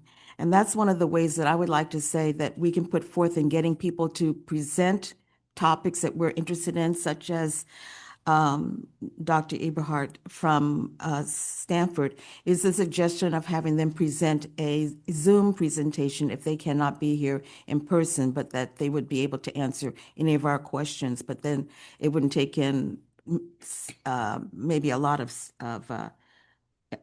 expense and coordination if they could present by Zoom. And that is the next thing that I'm going forward with her on that presentation in that format because of her school schedule, because they're back in school and I keep trying to coordinate it. And anyway, September, you know how September went. Anyway, so I would like to bring forth that as a suggestion. I also would like for this committee to start working on the recommendations that we're saying here today to make sure that we understand as a body, we need to vote on those things, not just let it be something that was to be later the consensus was. No, we need to vote on the things that we say that we're going to do and then commit to them. I am in agreement with us having the monthly because I think, especially since we have a new member, that helps building some of us being able to work together. We can have our smaller groups, and I do believe in having ad hoc committee groups, which do not necessarily have to involve staff hours. You can meet and discuss things in small groups since our committee would have to be less than 4, and do work. And it doesn't have to be called a subcommittee and then require staff and recording, notations. Ad hoc can happen, and it is part of the recommendations, the legal the legal requirements that we are committed to. And that would also give us time to talk and get to know each other. We've gone to coffees together. I've met at the Christmas gatherings together, and other times that we can talk just to get to know one another and kind of one another's ideas or some business. I think the requirement that's been put forth by the presentation of us being required to go out into the community is a reflection of the fact that some of the committee members have not been doing that on a regular basis, as was presented by the people in the community speakers today. Many of us are involved in community activities, are involved in different committees and so forth, and do bring forth the issues and do bring back information. I had the opportunity, I want to thank Lieutenant Eberly, for I had an opportunity to interview dispatchers, candidates. And from that opportunity, I did learn something, and something that I will be taking back to my community and have actually spoken with a few people about it, is that one of the complaints that comes to me, and I do get complaints from the community, and I have recommendations for dealing with the complaints, that'll come next, is that the latest one was that there was an incident of someone parking, the person had a child with them, and 5 police cars showed up. Well, that's a complaint. Like, why are they, you don't cut a blade of grass with a hatchet. What's the overkill here? Why, that's a threatening situation for individuals, like, all these people coming at me, whatever. And so during the interviews and so forth, and the questions that I needed to ask the candidate dispatchers, I came to understand, in speaking with staff, why would 5 come to a situation like that?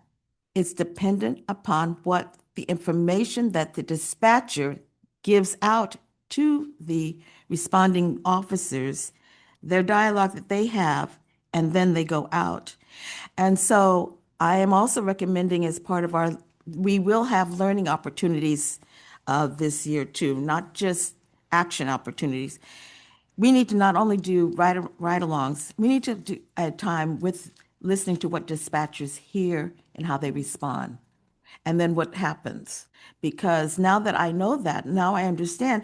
The staff person said to me, well, if they mention child might be in danger, then that takes a higher priority of the police response. Is that correct?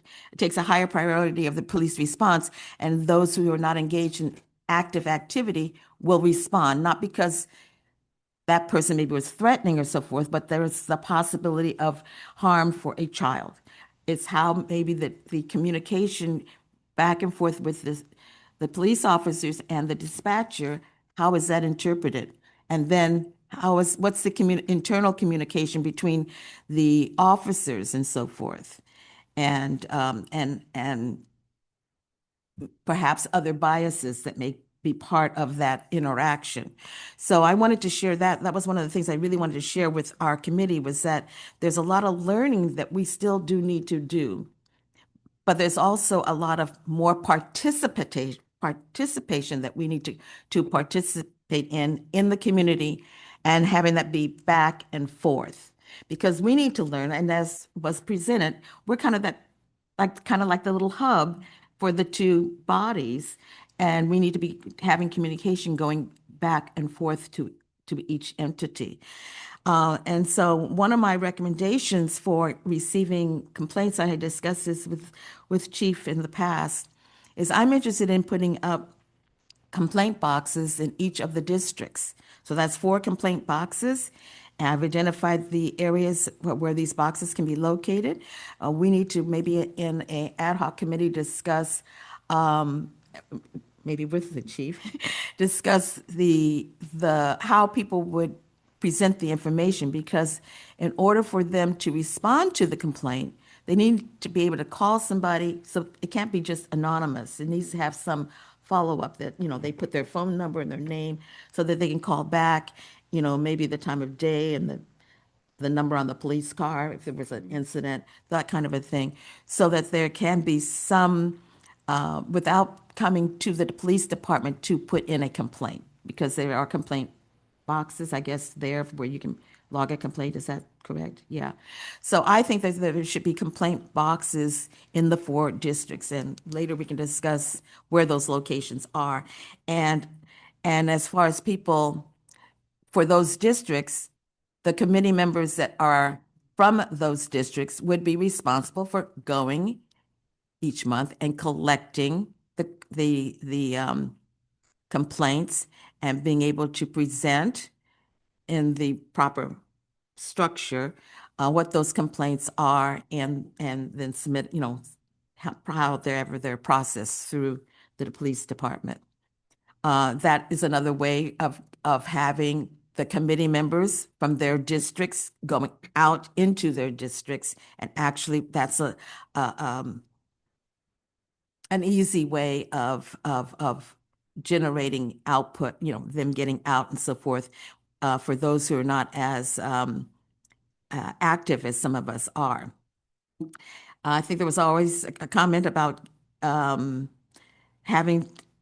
about SAFE, how they're doing, what calls they respond to, and how they call for backup if they should need backup from the police department of a situation that is beyond their expertise, beyond mental health specifically. Let's see. I have more to say. We talked, I think Francine had presented information for us to get data. I'm in agreement with us being able to collect data and we need to be specific in the data that we ask for from the police department or for the city, as well as the other recommendations you have for gathering data where we show, maybe not in numbers, but we show that there has been improvement or recommendations have been made part of the policing. And I have been saying for a long time that I want to be part of one of these classes. And I think Chief, did we not have Wednesday classes? Somebody approached me about classes and I'm still not in a class yet. I wanted to go to these community classes and find out more. I think it's important for me to hear what is being taught. You're making reference to our community academy, which we host at least twice a year, including Spanish-speaking community academies. We typically have a extensive waiting list, but Lieutenant Eberly was working with his staff to hold a couple of PAC positions in each class. Okay, great. So if if any members of this body are interested in that, it's a 10-week program, takes place every Thursday night. Check me on that. But we have discussed as staff holding a couple of positions for PAC members that are interested in participating, either in Spanish or in regular English. Thank you. Yes. Okay. I've been waiting. And then one of the last things to say is that the protocol, we've been wondering about the drones. How are they being used? I think the vote was that our recommendation was that the drones would be used specifically for assisting in 911 calls and getting a response early and then being able to dispatch staff appropriately. And I've been hearing feedback from my community to me is that the drones have been in all sorts of places. I don't know if there are police drones that have been going over the homeless shelters, or maybe it's drones of other kinds. I'm not sure, but we wanted to know about how is that being used, the drones being used. And before you answer that, the other one is the last one, is the protocol and use of the K9 dogs. Was there a protocol so those two areas? Yeah, so the drone program has commenced. It's currently being built out. It's not completed. The drone program as proposed will include multiple drone nests throughout the city, and those are drone as first responder programs. So the first drone on the roof of the Public Safety Center is up and running. Under our transparency tab, the drone flights are all logged. There was public comment about that earlier. However, as we are building out all of the data, which include data meaning how many flights, how many flights resulted in police officers on the ground being canceled, all that data is not yet being populated into our computer-aided dispatch system. So we're in the build mode of the drone response. But all of the flights, every time there's a drone flight, it's logged. The pilot has to make notes, and all of that is in our transparency tab currently. I confirmed that this morning. Good. And secondly, it's not it's not necessarily just 911 that would activate a drone. It's a public safety matter. It's an issue of public safety or crime in progress. So we would not fly over the sanctioned camping area or an encampment unless there was a reported crime. And we don't use the drones for surveillance. We use them in response to public emergencies or reported criminal activity. So if civilians were seeing drones in those areas, it would be because, like you said, that It could be been a another, call. it could be another jurisdiction's drone. It could be a Oh. recreational drone. It could be, somebody else. I mean, it could be a number. There's a lot of drones in society these Oh, days. okay. How would you tell Visit San? You can't. Can't, from the ground, you can't. Oh, okay. Okay, Thank you. thank you. Thank you. Thank you. Ms. Camila, do you have a quick comment? I did. I had one more quick comment, and I was hoping that as part of the standing committee, that we could have a report from the chief about good things that have happened in San Rafael, because when I left the meeting, the last meeting, when I got home, I took a peek at Facebook, and there was this wonderful presentation that a woman had been promoted to lieutenant.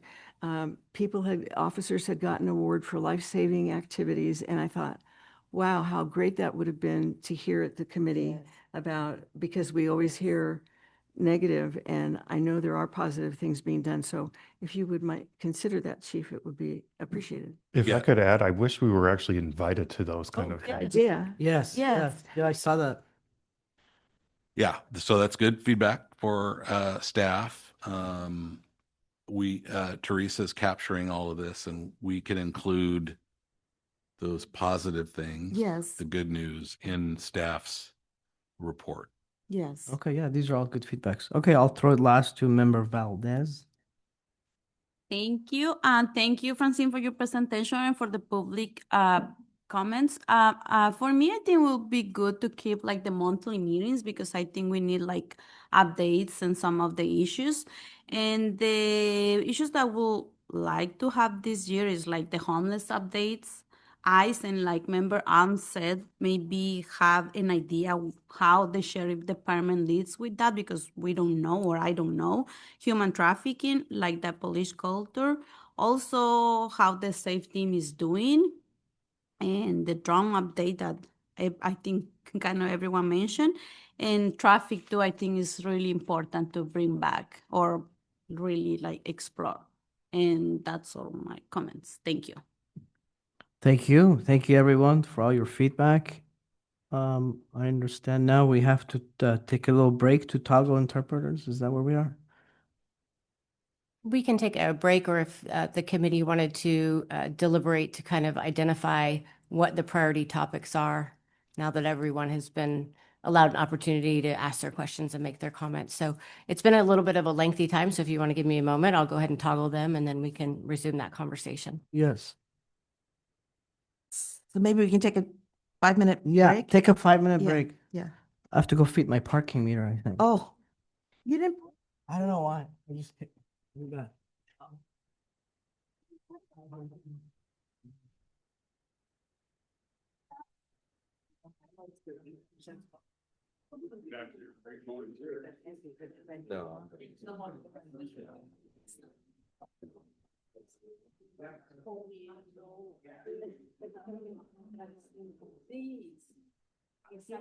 No, ¿sabes qué?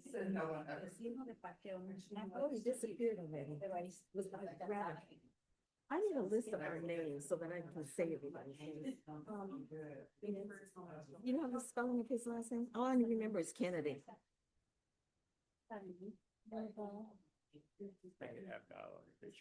Rodas. How do you say it? Rodas? Rodas. Rodas, yes. I think that you have. Yeah, we need to have a list of. No, we will have it in the next meeting, every meeting. Practice. Oh, yeah, yeah, where they say Yeah. here, Uh-huh. since present, yeah, yeah, yeah. It's a script that they provide. Sorry, that was abuse.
and give to them little piece of paper.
Nice to see District 4 in the audience.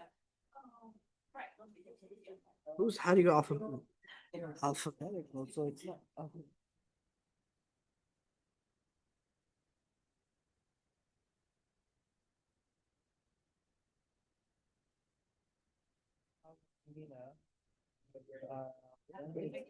This is our limit, I guess.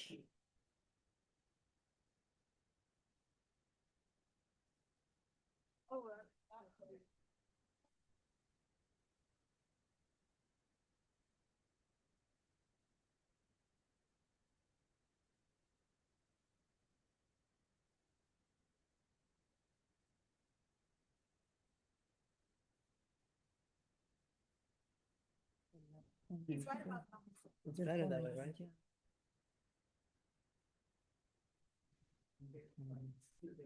All right.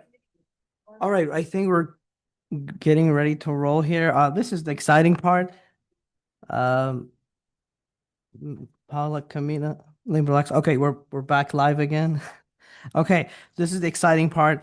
So what I like for us to do is identify your top 5 recommendations as far as what you'd like to see presented for the year. I will go from my left to my right, and I will go last. So why don't we throw it to Member Locks? Please share with us your top 5. Before we begin, I apologize, Member Locks. I just wanted to note that Ms. Komoda is tallying. I don't know if she's going to be able to share her screen or not, but she is taking note of all of the comments that are going to be forthcoming in terms of the priority areas, and we're going to narrow those down to 5. So you're giving 5, and we're going to narrow them ultimately down to 5. So we're doing that now? Is that what we're trying to do Correct. now? Okay. And again, I also want to note that if there is an emerging priority, as was noted by the public, an incident, there is an opportunity to pivot, provided that if it's a regular meeting, that we have more advance notice, or we can turn it into a special meeting with less notice. But again, that would be something that we would coordinate with the city clerk around posting to ensure compliance with the Brown Act. And so I'll kick it back over to the committee for the deliberations. Okay, and just sorry, I didn't mean to interrupt. Just one final moment before you begin and we all begin. When you are providing us with your top 5, number 1 should be what you have prioritized as what you feel is most important. So. Okay, that's good. Can I ask a clarifying question though? One, why 5? We're setting ourselves up for every other month by doing this. Also, I want us to have a contingency if we can't meet. Like, I don't want a repeat of last September. We were set up for something, but it because of scheduling and everything, I want us to have contingencies. So at least more than 5 would be appropriate to me. So I'll say in terms of the 5. So for example, January, you already have the annual report. Yeah. So that's something that is fixed. And then so April, as an example, you have AB 481, which is the military equipment. You also have complaint data and some departmental updates that were already kind of anticipated. That's in April? That's in April. In July, you also have a fixed topic that staff recommend around complaint data and some departmental updates. And then November has already, that's where we would discuss the draft annual report. And additionally, we could move the discussion about the work plan to November. So that's why it's fewer, because we already have, just by the nature of our work, some topics already built in. Okay, I appreciate that clarity. Okay. All good?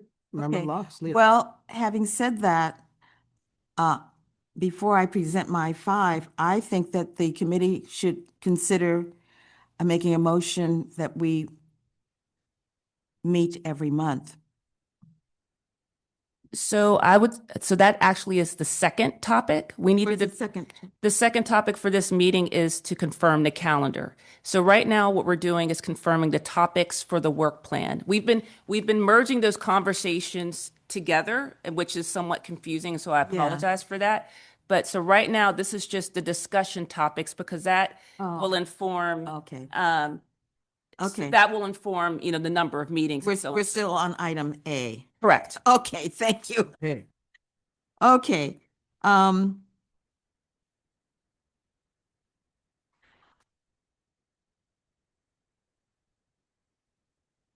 As far as topics, I still feel that it's highly important that we understand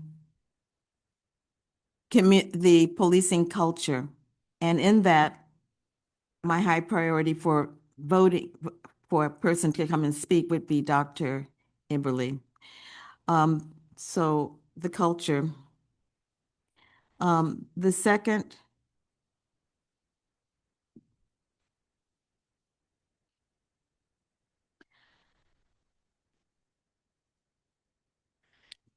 it has to do with our community. The second would be managing complaints. I think that would be the second. Managing any complaints. And the complaint box also could have positives, not just negatives, but be how we want to manage complaints and how we actually receive the complaints. But I think we have a month specifically for that.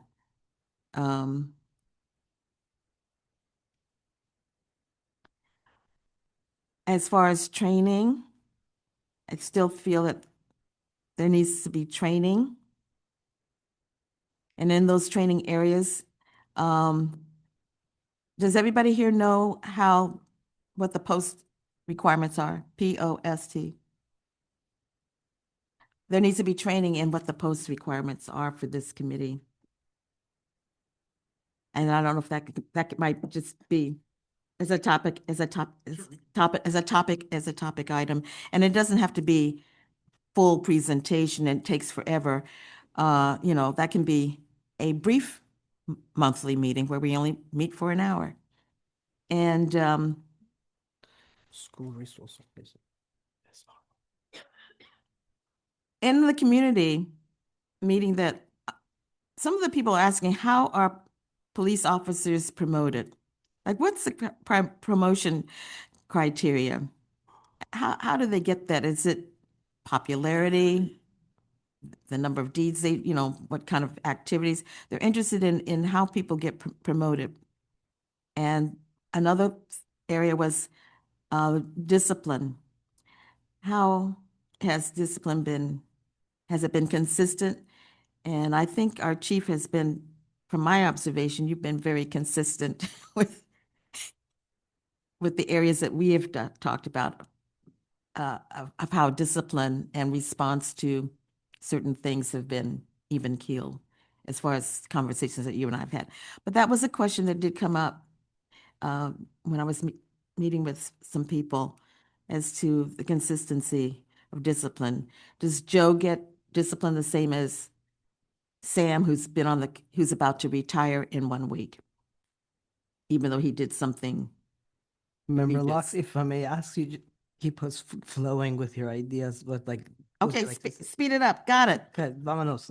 Well, the only thing is I actually We have can so get much into written deep- down that yeah, I yeah. didn't, Do you want me to go I know. last with you? Because I want, okay, because I actually want to like, because you always say you want to. Okay, how many we have so far? We got the 5? We have 5 from Okay, member locks. okay, Thank and- you. Okay, okay, we did well. Okay, sorry, you're done. Sorry. Good. Thank you. Member Kamina, please. Thank you. I don't know how I can follow that. My first topic would be actually how we can do more outreach to the community in terms of either social media, inviting association committee members to actually come to the meetings to perhaps tell us, in addition to us now making a new effort to go out to them. The second would be police culture in terms of inviting the doctor from Stanford that Member Locks wants. And that, to me, that's a very broad group. So it would be culture in the community in terms of how different areas of the community have different cultural issues, as well as police culture in their community. And then, as I said, inviting leaders from different communities to come and speak to us about theirs. Next would be victim services. Next would be youth and police. And the last one, in honor of Ms. Ruiz, prostitution and trafficking, but more in terms of, can we park a police car on the street where she lives? Seriously, when I realize it's off topic a bit, but I grew up in the East Bay and there was an area that was very heavily used for trafficking and prostitution. And a group of women went out every Friday and Saturday night with hats and purses and stood on the street, and the women who were plying their other trades left. So yes, but I'm not suggesting that you do that, but there's ways of dealing with that. So, but I think presence makes a difference. Okay, I'm done. So did you have 5? I did 5. If not, it's enough. Oh, do you? Thank you. Member Tukalahi, please. I only have 4. I want to bring back human trafficking, DV. I want to make sure that we take a serious look at DV, especially here in San Rafael and in the broader, domestic violence. SROs, I want to revisit that, and also DUIs. DUIs is too huge especially more central area here in San Rafael. So I want to look at those. Yeah, that's my 4. Okay, thank Thank you. you. And let's go to Vice Chair Ruiz, please. My 5 is for my community, Latinos, is ICE. And the second is safety road. It's about traffic. For example, when she expressed maybe in each the community presentation, different presentation, we can invite to the police with someone mechanic, and the mechanic give the recommendation to my community for different issues in the car, for don't have a stop from the police. I hope you understand. Yeah. Yes. Yeah. Okay. And the third is human traffic. And the 4 is pretext stop. Pretext stop? Yeah. Okay.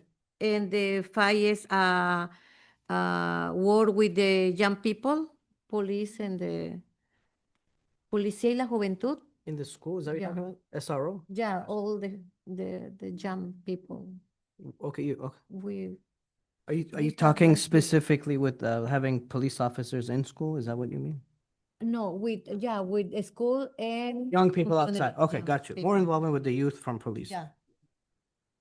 Teresa, you good? Do you need some time? And just to clarify, and the last one, was it more youth and policing or SROs? Because I have 2 topics right now. One was an update on the youth and policing, and then there was a mention of SROs. So I just want to clarify for Member Ruiz, were you more interested in the SRO specific topic, or just youth and policing in general as a larger topic? Yeah, the last one. Youth and policing. Okay, thank you. Okay, thank you. For me, I feel I like to revisit the SROs, maybe even change that name so it doesn't sound so harsh, like school resource officer, like, maybe something more relationship based. I speak for my community. A lot of people send their kids to private school. I'm not trying to judge people who go to private school. Especially, I think there's opportunity, and they say it's not safe. And they talked about how they had these resource officers before there was an impact. So I'm curious to revisit that to see how we can revisit this. Other thing is traffic, like more use of the AI or other opportunities, how we can learn about traffic patterns. That leads to the school team also, because right around the San Rafael High School, there's a lot of traffic. So learn more about traffic. Homelessness, that would be my number 3. My number 4 could be both, should be separate. Domestic violence, human trafficking. I know sometimes they're linked, but I like Ms. Camina's idea about having more police presence. Somehow, whether it's a park car or some kind of booth or something that if we know where these hot spots are, or foot traffic. Because when we hear from Voices the Canal, they were saying they want more police presence in area and patrolling the area. And my neighborhood is also always asking for more. And I know the business community where I'm at, they're also always asking. So more police presence. ICE is a hot topic too. I think want to learn more about that as well. Some other topics, I know I'm supposed to say 5. The whole idea of having a Vietnamese speaking officer, be nice to have that objective somehow. I know it's not part of the presentation, but I like to kind of, maybe on the side we can connect, or how we can recruit a Vietnamese speaking officer, because I think we want to make sure we cater to that demographic. Sometimes gets overlooked, I think, in the canal. I'll stop right there. So since you're going to stop right there, I'll just offer, I'm happy to talk about that offline. We could, if the body would like another recruiting presentation, I think that might be different than what you're talking about. I guess I turned my mic on because I wanted to offer that a byproduct of your engagement in the community builds trust to where members of the community may potentially step forward and become applicants for professional staff members in the organization or police officers in the organization. So the more trust we build, the more likely we are to bridge that gap and have better representation in the community. Very purposeful from the Latinx perspective these past years. So your chief is very interested in continuing to diversify the representation of our organization. Just kind of piggyback on what you said. One of the things I've heard was a kid says, well, we had like a school officer on campus and how he was a role model and he became a police officer because he thought all police officers were there to arrest, but now they actually know they were like counselors and friends and helped them get through a hard time. So I do think I agree with kind of your narrative, how we can move that forward. Let's go next to Member Alm. Thank you, Chair. My list is from the community feedback that I received throughout the year. Number 1 for me is police culture. But I want to add the caveat. I would like to have a conversation that is informed by, I like your idea of a community pulse survey, and I think it needs to also be informed by an employee survey. There's no way we can really have a real meaningful conversation without really understanding what is going on within the culture of the department and getting the voices of the employees that are within there. Otherwise, I don't know what we're talking about with respect to culture. I want to hear from them. I also want to hear from the community and what their perception is of culture. And I think that's a great idea to do a pulse survey of the community. I think it's very important that we revisit the RIPA data. I would like to hear what we've done within the last year of 2025. Whenever those numbers are republished, I would like that to be when we do RIPA and also focusing on that pretext. I would like to readdress the use of drones and how has that gone, if we've gone live with that. And also we have a new K9 program. I would kind of like to combine those two if we could. number one, most important when I'm out in the community, the only thing most people want to talk to me about, oh, you're in the Police Advisory and Accountability Committee. Well, I want to talk about some traffic issues. And I'd be remiss if I don't finally get that to the table. I would please ask that we get that finally to the table, traffic. Also would like to bring youth back. I kind of want to not talk about SROs. I don't think that is under the purview or control of the police department. It's really up to the school board. But I think we can have a conversation on youth and policing. I don't know that we can really have a meaningful and productive conversation on school resource officers until the school board is willing to bring that forward. I think if we have a meaningful conversation on youth and policing and we can give what that conversation is back to the school board, then we could have a conversation on school resource officers. Thank you. Okay, let's throw to a member Nugan, please. I have probably four. The first one, I want to have neighbor safety, the parking. And the second one Can you is say your first one again, please? I didn't understand. neighborhood Neighbor safety. safety. Okay, I'm sorry. Yes. And the parking. The number two is I'm concerned about the neighborhood cleanup environments, cleanup. And the first one is talk about the prostitution. Number four is police culture. Number five, probably the DUI. Can you elaborate a little bit on the new say neighborhood cleanup? You mean like trash cleanup? or- Yeah, the trash cleanup, I see, because I'm living in the neighbors, it's, people are not aware, keeping the Yeah. street is clean up and they just put the trash everywhere. If we have some the side, with the file, like, put the file, if some people trashing on the, they put Yeah. the garbage Yeah. trash on the streets. Yeah, it's a valid concern. I'm not sure if it's within our umbrella as far as policing. It's giving tickets or police. Chief, do you have any idea like this? Yeah, How I come- mean, it's against the law to illegally dump, right? So there's an enforcement perspective there. Department of Public Works kind of manages this through our sustainability office, and but we do also have an illegal dumping program and mini grants and things. So I think we should just capture it as an item, and then we can work with the committee moving forward in terms of what that would include. Or maybe it won't rise to the top, and then we can just work with the member offline. Okay, yeah, thank you for sharing that. Thank you. Member Rodas? Just one moment. Member Nguyen, can you just read back to me? I want to make sure I captured that accurately because there were some questions back and forth. 1, 2, 3, 4, 5. Well, I don't, okay. Number one, I says about, let's see, the neighborhood safety. Okay. Parking is including. Number two is city neighborhoods cleanup, environment. Number three, my writer here is, I think number three, police culture.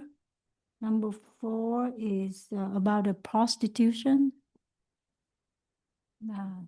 I have so far. Thank you. Thank you. Go ahead. I think for my first topic, it'd be human trafficking. It's not a good look for the city. It's a horrible look for the Canal neighborhood. So human trafficking and prostitution is my first topic.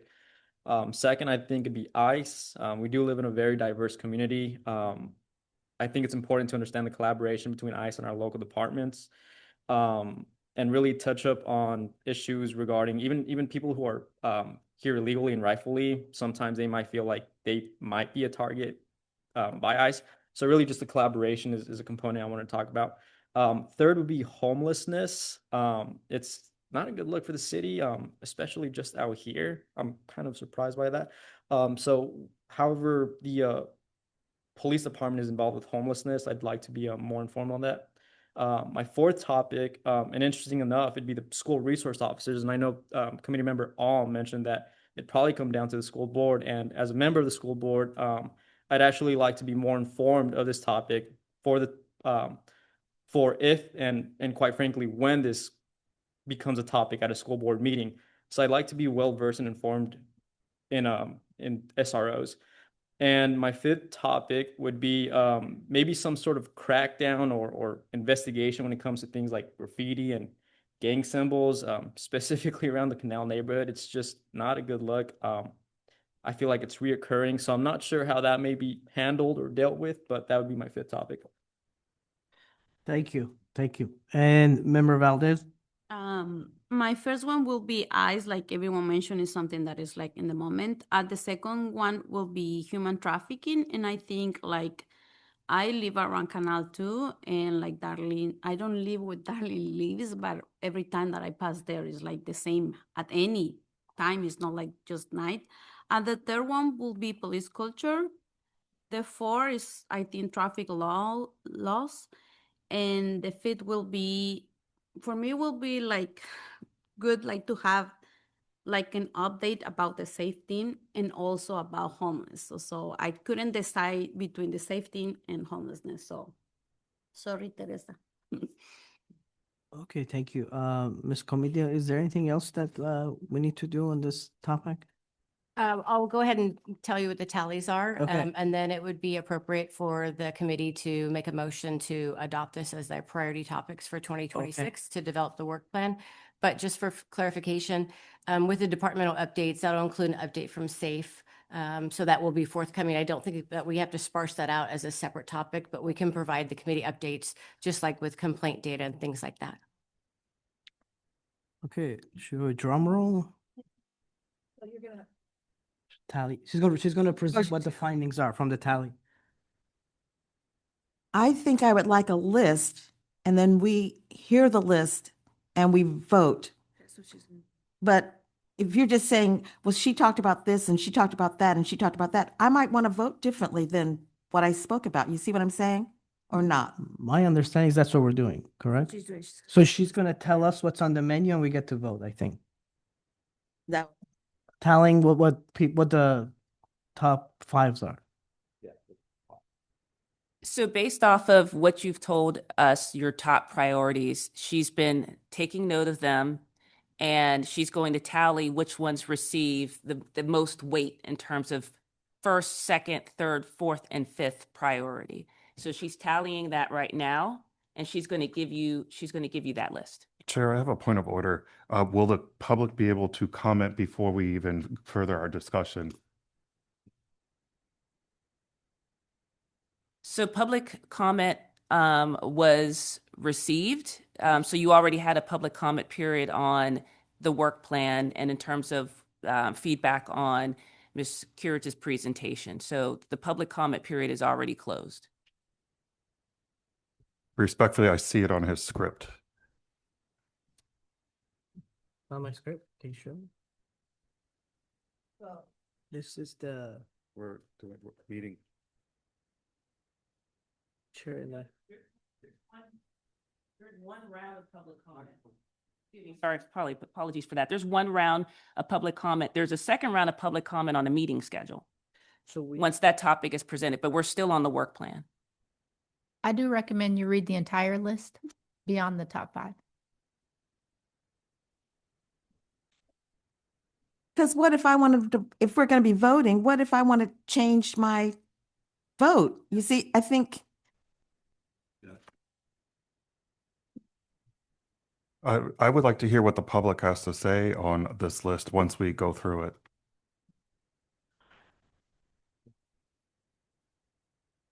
And as I already mentioned, there was a public comment received and public comment was closed. So I mean, I respect that Member Alm's comments, but we did already have public comment on the item. I understand that he wants to revisit it, but we already had public comment for this item. Is it appropriate to put forth a motion to do that? In the interest of time, I just like to first see what this top five, what it is, and then we can revisit this because I'm not sure. Yeah, can you So please? Reese is going to read the list in its Yes. entirety from who received most all the way down the list. I think it's interesting that we assume something. Let's just first hear it. It could already address what your concern was, because mentally I felt like there was a lot of harmony, but I'm curious to hear, then let's revisit. Please go ahead. Okay. The topic with the highest priority was human trafficking. Okay. Secondly, police culture. Third, traffic and traffic safety related issues. Can you slow down a little bit because I'm writing that. Human trafficking, uh-huh.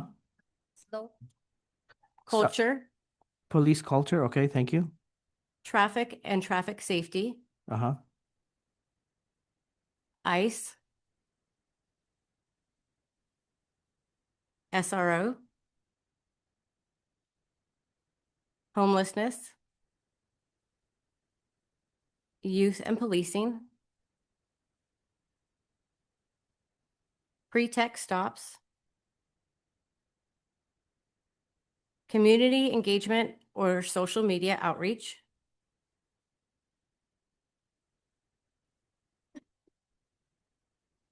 DUI, complaints and commendations, domestic violence,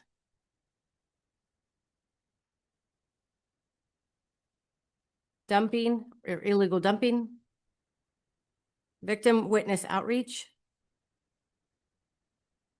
post-training requirements, promotional process, K-9 program, discipline process, gang violence.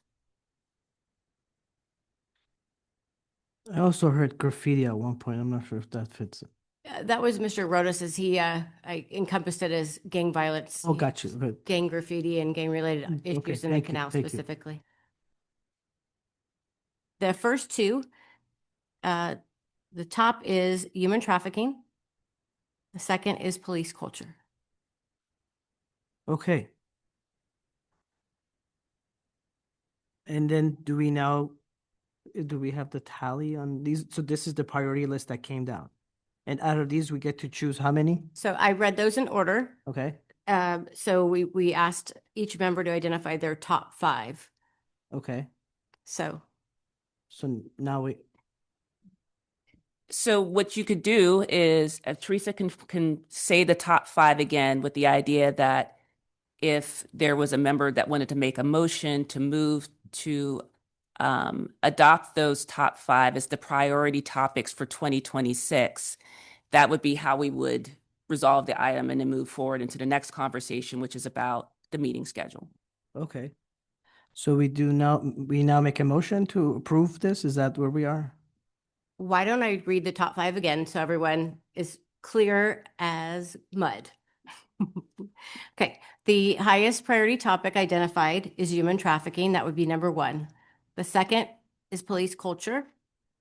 Third is traffic and traffic safety. Fourth is ICE. Fifth is SRO. That's the current standing. So it would be at the motion by a member of the committee, and you can go from there, or like Ms. Robinson Pinion said, if someone wanted to elect to change their priority. However, we have 19 different topics that were identified, so that's why we're trying to really pare it down. And I will just add really quickly, some of the topics that I've been keeping track of, they actually coincide with each other, and they will be part of those other presentations. So for me, youth and policing and SRO will all be in one. Domestic violence and human trafficking would also be together. Traffic safety and laws, but that's what I'll work with staff to kind of like put these in. I think To capture a lot of what you guys said already. Could we also include gang with the youth? I think they kind of go in hand. I think what I like about this list of 5, it's sort of fluid, loosely structured, so we can tie in stuff to it. So we can add the gang stuff, the DV, there's the police culture captures a lot of that. I personally feel comfortable moving forward. I'm not sure if we need to. Just wanted, Miss- I just wanted to give a opportunity for Chief Spiller to speak, or perhaps Ms. Carriage, about the nexus. I don't want to imply that gang activity is specifically relegated to youth. as a parent of young men, I think that that's so just, and also just for the optics of it, and also just to make sure that there is a nexus between the two, because gang violence is not just, I mean, certainly youth are impacted, but youth are not the only people that are impacted by gang violence. I'm not sure that I mean, if we want to include activity and affiliation or initiation as part of the conversation in the youth context, we can do that. I think staff will work with members of the committee who are making these recommendations to make sure we're hitting the mark. We received some criticism last year for, topics that were raised after they were presented. Staff was flatly told, this isn't even close to what we wanted. So, and that was despite our efforts to clarify what it was. So after the list is adopted, staff will continue to work with members of the committee to make sure we're meeting your expectations in terms of what will be prepared for a presentation. There is, not just as it relates to gangs, but there is also, like a different degrees, like there's a national conversation, culture, for example, there's a profession level, a profession-wide level, there's, state of California level, there's what's going on in San Rafael. So, we could bring in presenters who speak to the national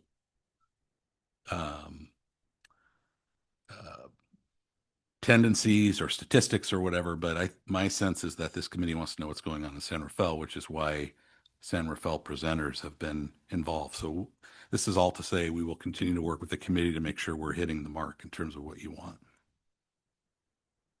Okay, thank you. Yes, please go ahead. Just an idea, I'm just going to throw it out there. I do not want to make a motion to pass any of these topics today. And the reason why is that we have about 19 topics. We do tally top 5, but I also like the idea of take this back, work with us, and for the next meeting, compile all those issues and see what's the most we can do, and then put them on the top 5. I do not want to pass any of these today, because I think every issue raised by every one of us is important. And I want to make sure that we at least touch on it on some of the presentation. So It'll be up to the committee whether or not they want to make a motion today or not. But I do want to echo some of the comments from Ms. Courage earlier, that we knew that this work plan was coming forward, and the expectation was that the committee members would do their due diligence with the community to understand what their priorities are, to be able to be prepared today to have a conversation. Not to say that you couldn't choose to go and say, community, these are the 19 topics, but again, want to reemphasize that the work has to come in advance of the meeting. And so I would be, hope that we would be, if you choose to defer it, we need to be prepared for the next meeting, because again, in order for staff to be prepared to do the work, to bring the information that you're seeking, or for you to make connections with community, that all takes time. And so I don't, from a staff perspective, and I defer to the committee to do its business as it sees fit, how will that, just want to again, reemphasize that takes time. And then again, the expectation that is you do your due diligence with the community, and you come here prepared to advance what you've heard from your friends, your neighbors, from people you haven't met before who reside in San Rafael and are relying upon you to be prepared to bring that information forward. Thank you. I hear you, and I feel like there are items here that I didn't get on my list of top 5, but I have to accept that. I mean, I wanted homelessness, but it's not. I do want us to move us forward. I do want to start the next meeting hitting the ground running rather than doing a lot of time processing. I think you're right. We did have a long time to kind of have a moment of what we discussed within ourselves, or what was it that we want to do, and personally. So we had time to think about this before we walked in here. So I do like for us to move forward and take the next step here. Can I make a comment, specifically a question for Chief David Spiller? I sort of want like a very simplified explanation of what this traffic and traffic safety component is. Is this like a prominent issue in San Rafael? Are we seeing an increase in more traffic citations? And if not, if it's a steady year by year thing, I think we should probably replace that with a more prominent topic.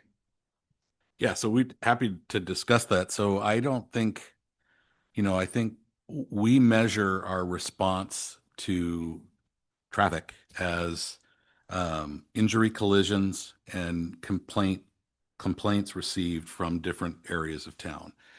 That typically is how the traffic supervisor will deploy his or her staff to address those issues. The number of citations varies based on staffing, available time, things like that. So the number of citations isn't always the metric. It's really the injury collisions or collisions and complaint data from the community.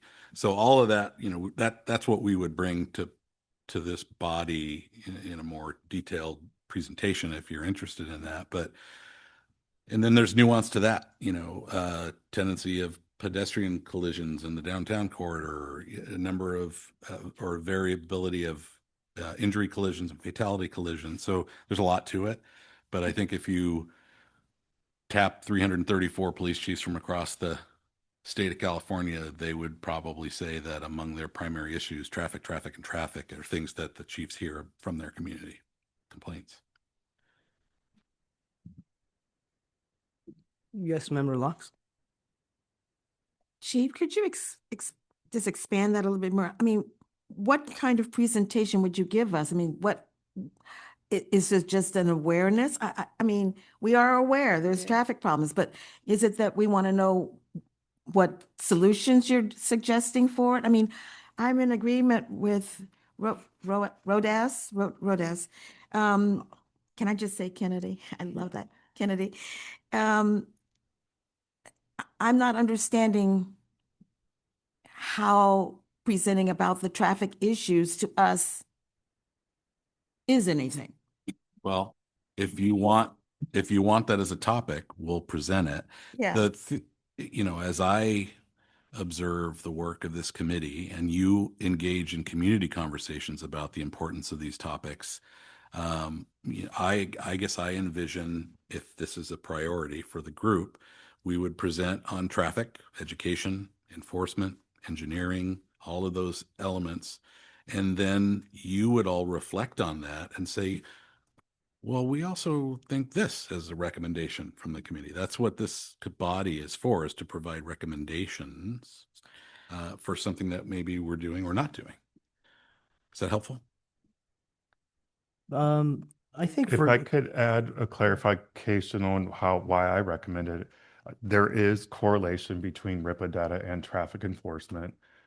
But with that, and also when I'm out in the community, I am hearing about the pedestrian deaths and what are we doing about it? How are we addressing that? About the safety of the community and being able to freely walk around.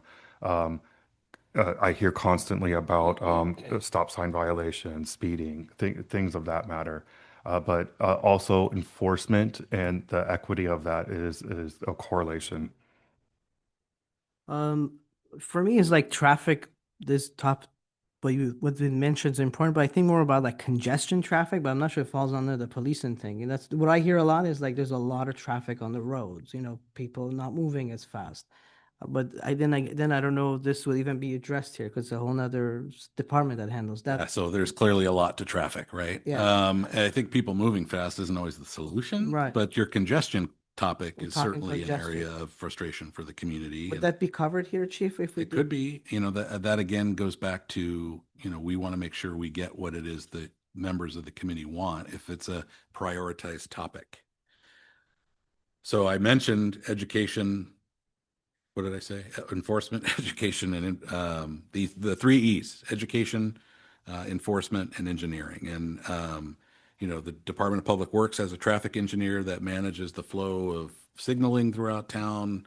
There's a uniqueness of the SMART train, which gums up east-west traffic in the corridor. So there's a lot to traffic there's a lot to traffic engineering. There's a lot to traffic enforcement and how we deploy and those types of things. So there's a lot to traffic. I don't know how this will rise to your priority. So. Member Kamina, please.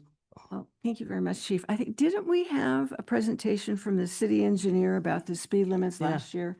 And I found it was helpful. I don't think it's one of the burning, I mean, traffic in general with the community is important, but in terms of our committee work, I don't know that it's that essential. So I would ask, if we didn't have traffic on the list, what would come up next? I think what I'm noticing a pattern that traffic maybe is not where we want to be. Member Locks, I'll come to you in a second. If there is maybe we can choose another one that's on the list. Member Kennedy. Or if please. I could just comment really quickly and to address Daniel Alm's concern about like pedestrian incidents. We do have a bicycle and pedestrian advisory committee. Maybe that's something that that committee may sort of be a little bit more To invite them more focused on maybe. or go to them. And then, but you know, I'm up for discussion. And then my recommendation is if that were to be off topic, then I would be happy to move on to whatever follows, and that'd be homelessness. I'm not sure if there's another committee that would be able to touch on homelessness. Maybe that's a little bit more appropriate, but I want to hear everybody's thoughts as well. I have thoughts on addressing homelessness. I hesitate to because I feel like we are criminalizing it if it's brought to this community. I am seeing anyone else want to go ahead, please. A couple of comments, like the homelessness, I think it'd be just, some of these categories, as you were saying, Francine, can be report outs by the staff as part of, just a 15-minute rather than us having a whole hour of presentation. Under traffic, I don't know if we said if RIPA got on the list. I didn't remember if RIPA got on the list. But for me, we could add the RIPA information into the traffic information, you see, where those things could be combined because RIP is pretty complex and it ended up taking multiple no, meetings not last that year. kind of report. Well, maybe you need to talk with the committee about the kind of report, the top, because I'd like to know what happened. Maybe I'd do that with city council as to what's going on with the recommendations. We need to have an update on And that's that. in the annual Yeah, report, would that be in the annual? which is our that- next meeting. Yeah. At our next meeting. So then, after, like, how do we do that? How do we add that? Would that be a staff report, like, March, April, or whatever? You know what I'm saying? So just to clarify, so the annual report, which includes the conversations that occurred in 2025 Yeah. about RIPA, will be brought to the regular PAC meeting. That report, the annual report, will then go February, March to the city council. Okay. Date hasn't been confirmed yet, but Okay. but so just wanted to clarify that. Okay, all right. Okay, thank you. It's, that's like an area for us to follow up. Yeah, Yeah, okay, thank you. I think at this point, what I'm noticing, maybe traffic may need to be replaced by homelessness. Maybe can we do a vote? Maybe if you like to see homelessness replace that, raise your hand kind of thing. Well, I guess you could, people could, somebody Just do 6. just do. Can we do 6? Just do 6. Yeah. Teresa. So if you do the 6, that would include traffic and it would include homelessness. But again, in order for us to move forward, I mean, I appreciate, we need a motion. So just want to punctuate, we can't move forward on this item until we have a motion, whether it's the top 5, the top 6, the top 4. We needed someone to make a motion. And if somebody wants to change their vote, it seems like we've discussed a lot of that, but no one's changed their vote at this time. But just to move forward, if the motion. Okay, Sorry. Go ahead. Well, then I'd like to move a motion to have the first 6, which would be human trafficking, police culture, traffic and safety, ICE, SRO, including youth and police, and then homelessness. Chair, I'll second that.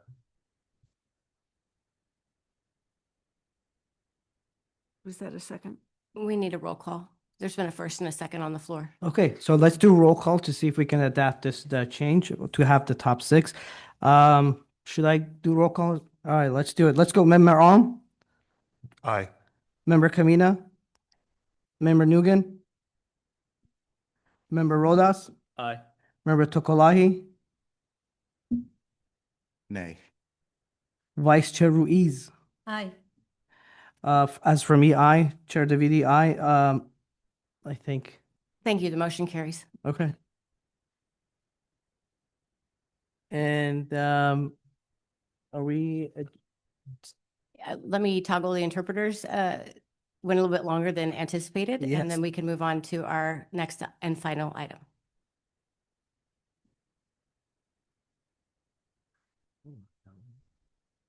No. Yeah. At the rate we're gonna have dinner here.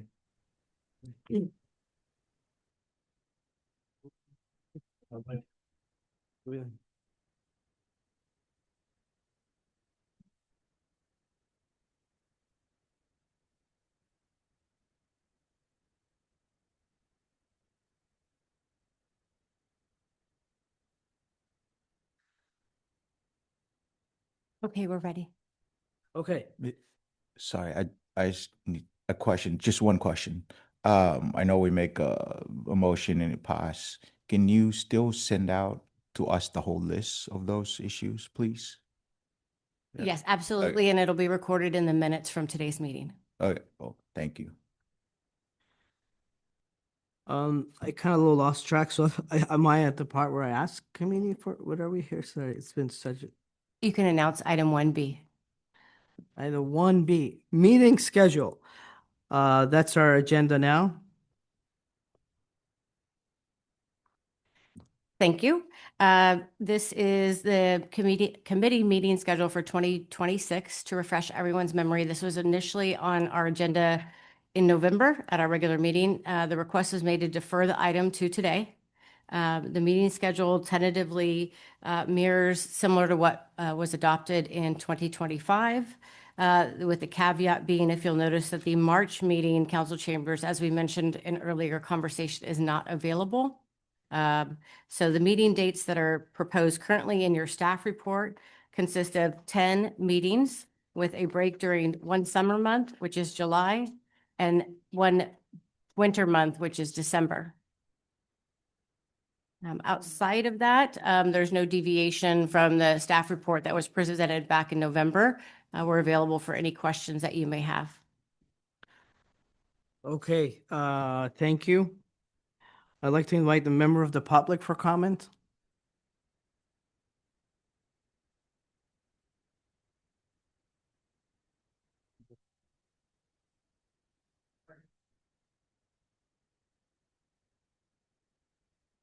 Hi. So again, I just want to say that having 12 meetings makes a lot of sense here in Santa Fe because there's a lot going on.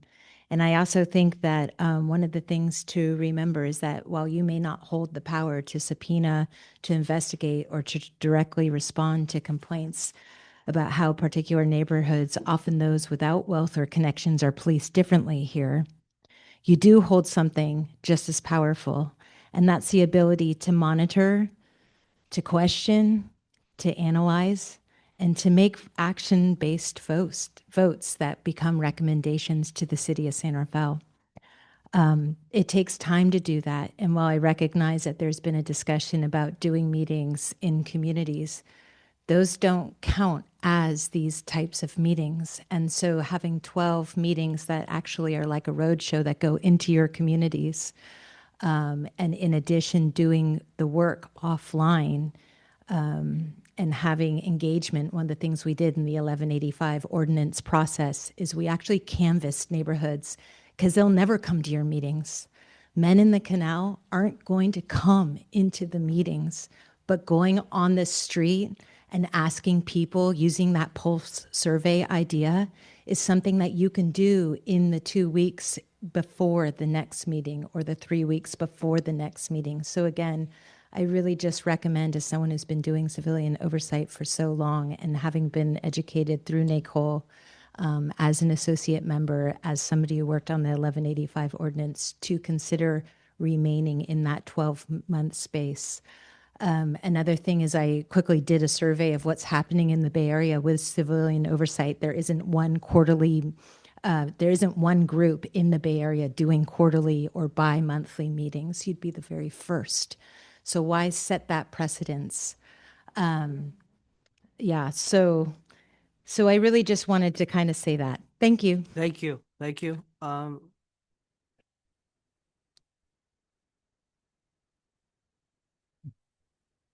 Good morning again. Sarah, Vice Chair of the Civilian Oversight Commission. And I just want to bring up something that is extremely concerning that I just witnessed during this meeting.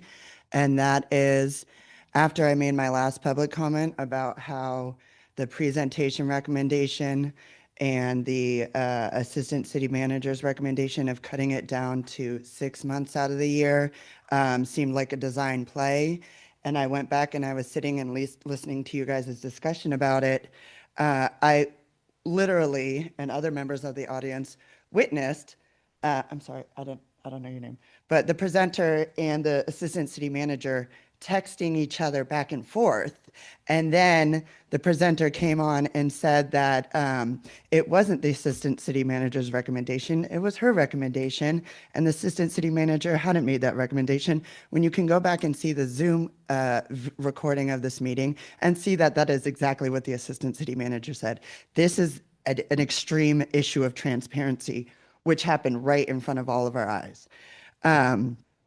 I just want to also clarify that you guys can go out into the public without the city staff. Like, that's not an issue. It doesn't need to be in alignment with that.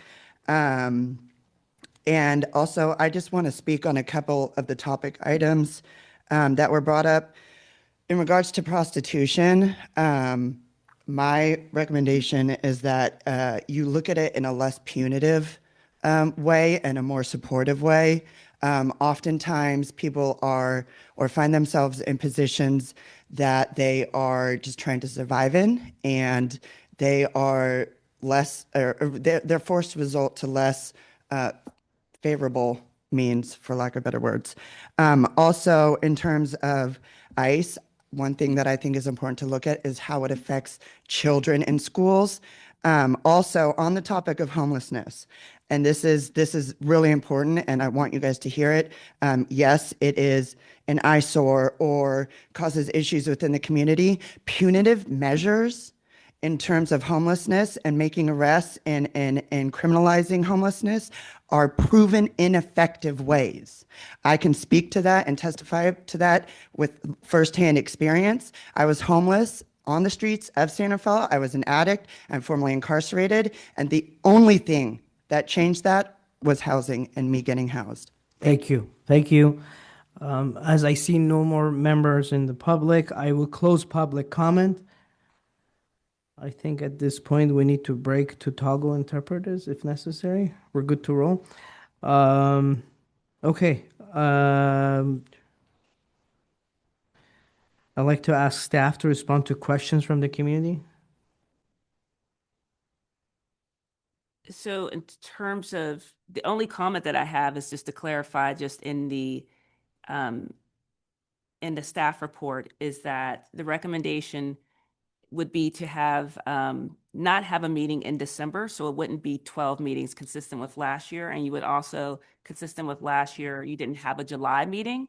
So if you would like to have 12 meetings, that is certainly your purview, but consistent with last year, which you'll see in the table, is that July, there isn't a July meeting and there isn't a December meeting. So just, there was a comment about 12 meetings and wanted to just confirm that it's actually 10 meetings that we had in 2024 and in 2025. Thank you for the clarification. I now like to ask comment from the committee. I will go in this order. Member Alm.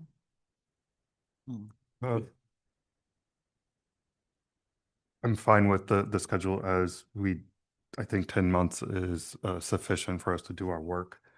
My only personal comment is I hate to miss a meeting, and I know I will not be available February 18th. And if there's any way we could shuffle that date, I would appreciate that. because I don't want to miss February 18th. Okay, thank you.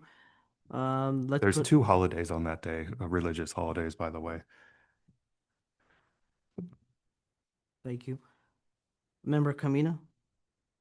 I'm fine with the schedule, the way it's presented by staff, and I'm certainly happy that if we do something to accommodate Member Alm, because we'd love to have him here. I'm not sure how we would futz them, but it's fine with me if we futz. I think we should take that February 18th seriously because it's the Ash Wednesday, and also for those who observe Ramadan, we want to be respectful of that too. So it seems to hit on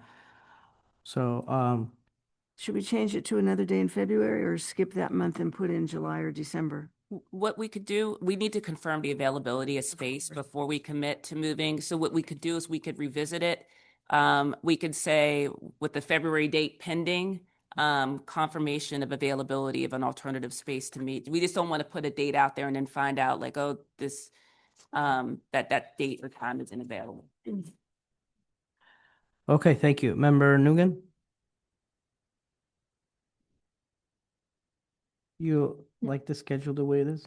Yes. Okay, thank you. Member Rodas? Schedule's fine. If we could hold February 18 as pending so that we can respect everybody's wishes. Other than that, I'm perfectly fine with how the schedule is. Member Tokolahi?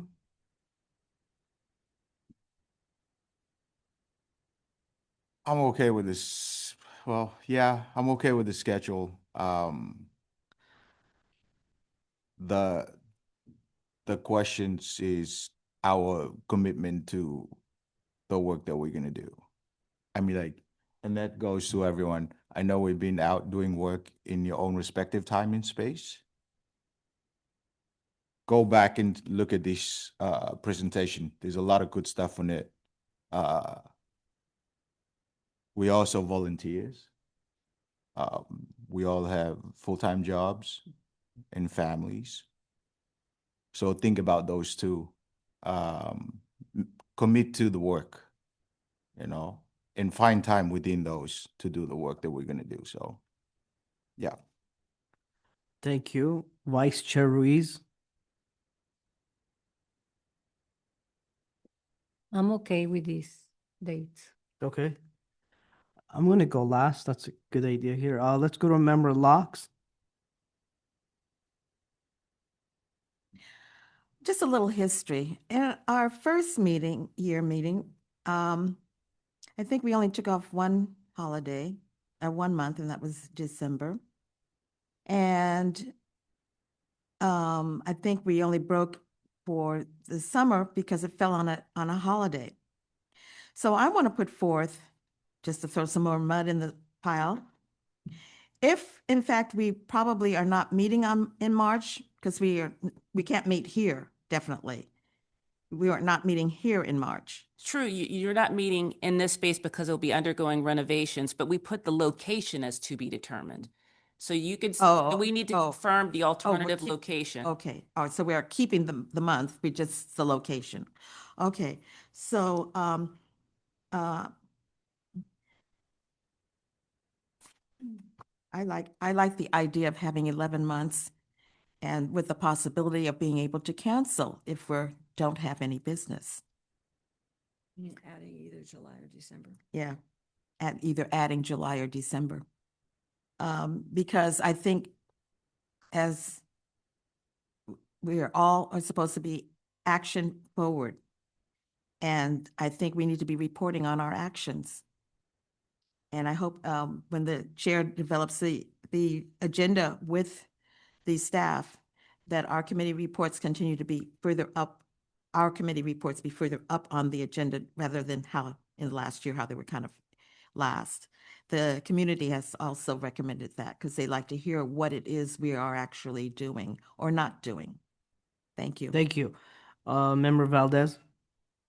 I think I like the schedule at ease and like the 10 meetings and Okay, as for me, I like the schedule also. The part that I may have got confused as far as doing the every other month, the whole thing, is this part of this conversation or That would be a part of this I mean, it was brought up because the work plan informs the schedule. That is an option. I'm not hearing that's an option that you're Right. entertaining at this point, but But- that is still an option. Someone could make a motion for that, or someone can make a Yeah. motion to adopt I wonder as if- staff presented All right. in the report. I'm sorry I interrupted you. I wonder if the committee was aware of that when they were giving their feedback. My personal opinion is I like this schedule, but if there was maybe 1 month where we can do homework assignment, or 1 month that would be you get up in groups of threes, and that could be your thing. So something like, it'd be nice if we would titrate down. I'm not opposed to the idea of having less, not taking, doing it every other month. That seems to me too much.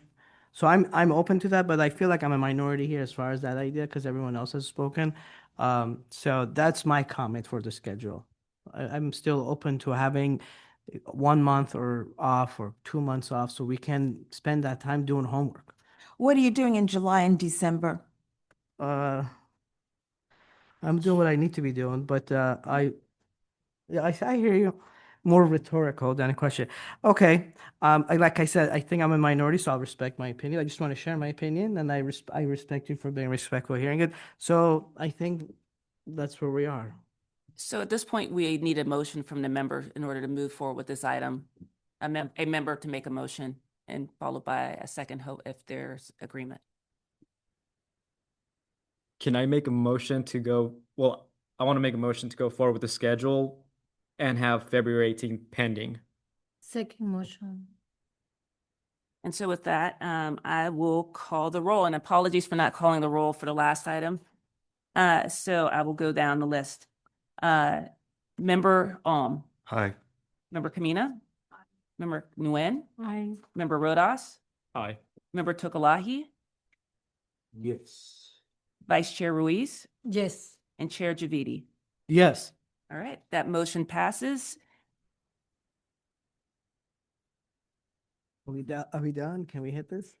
I believe that hearing their defer to the chair to Yeah, adjourn their thank first you. meeting. Thank you. I think we broke the record for the longest meeting. It was productive. Thank you, everyone. Adjourned.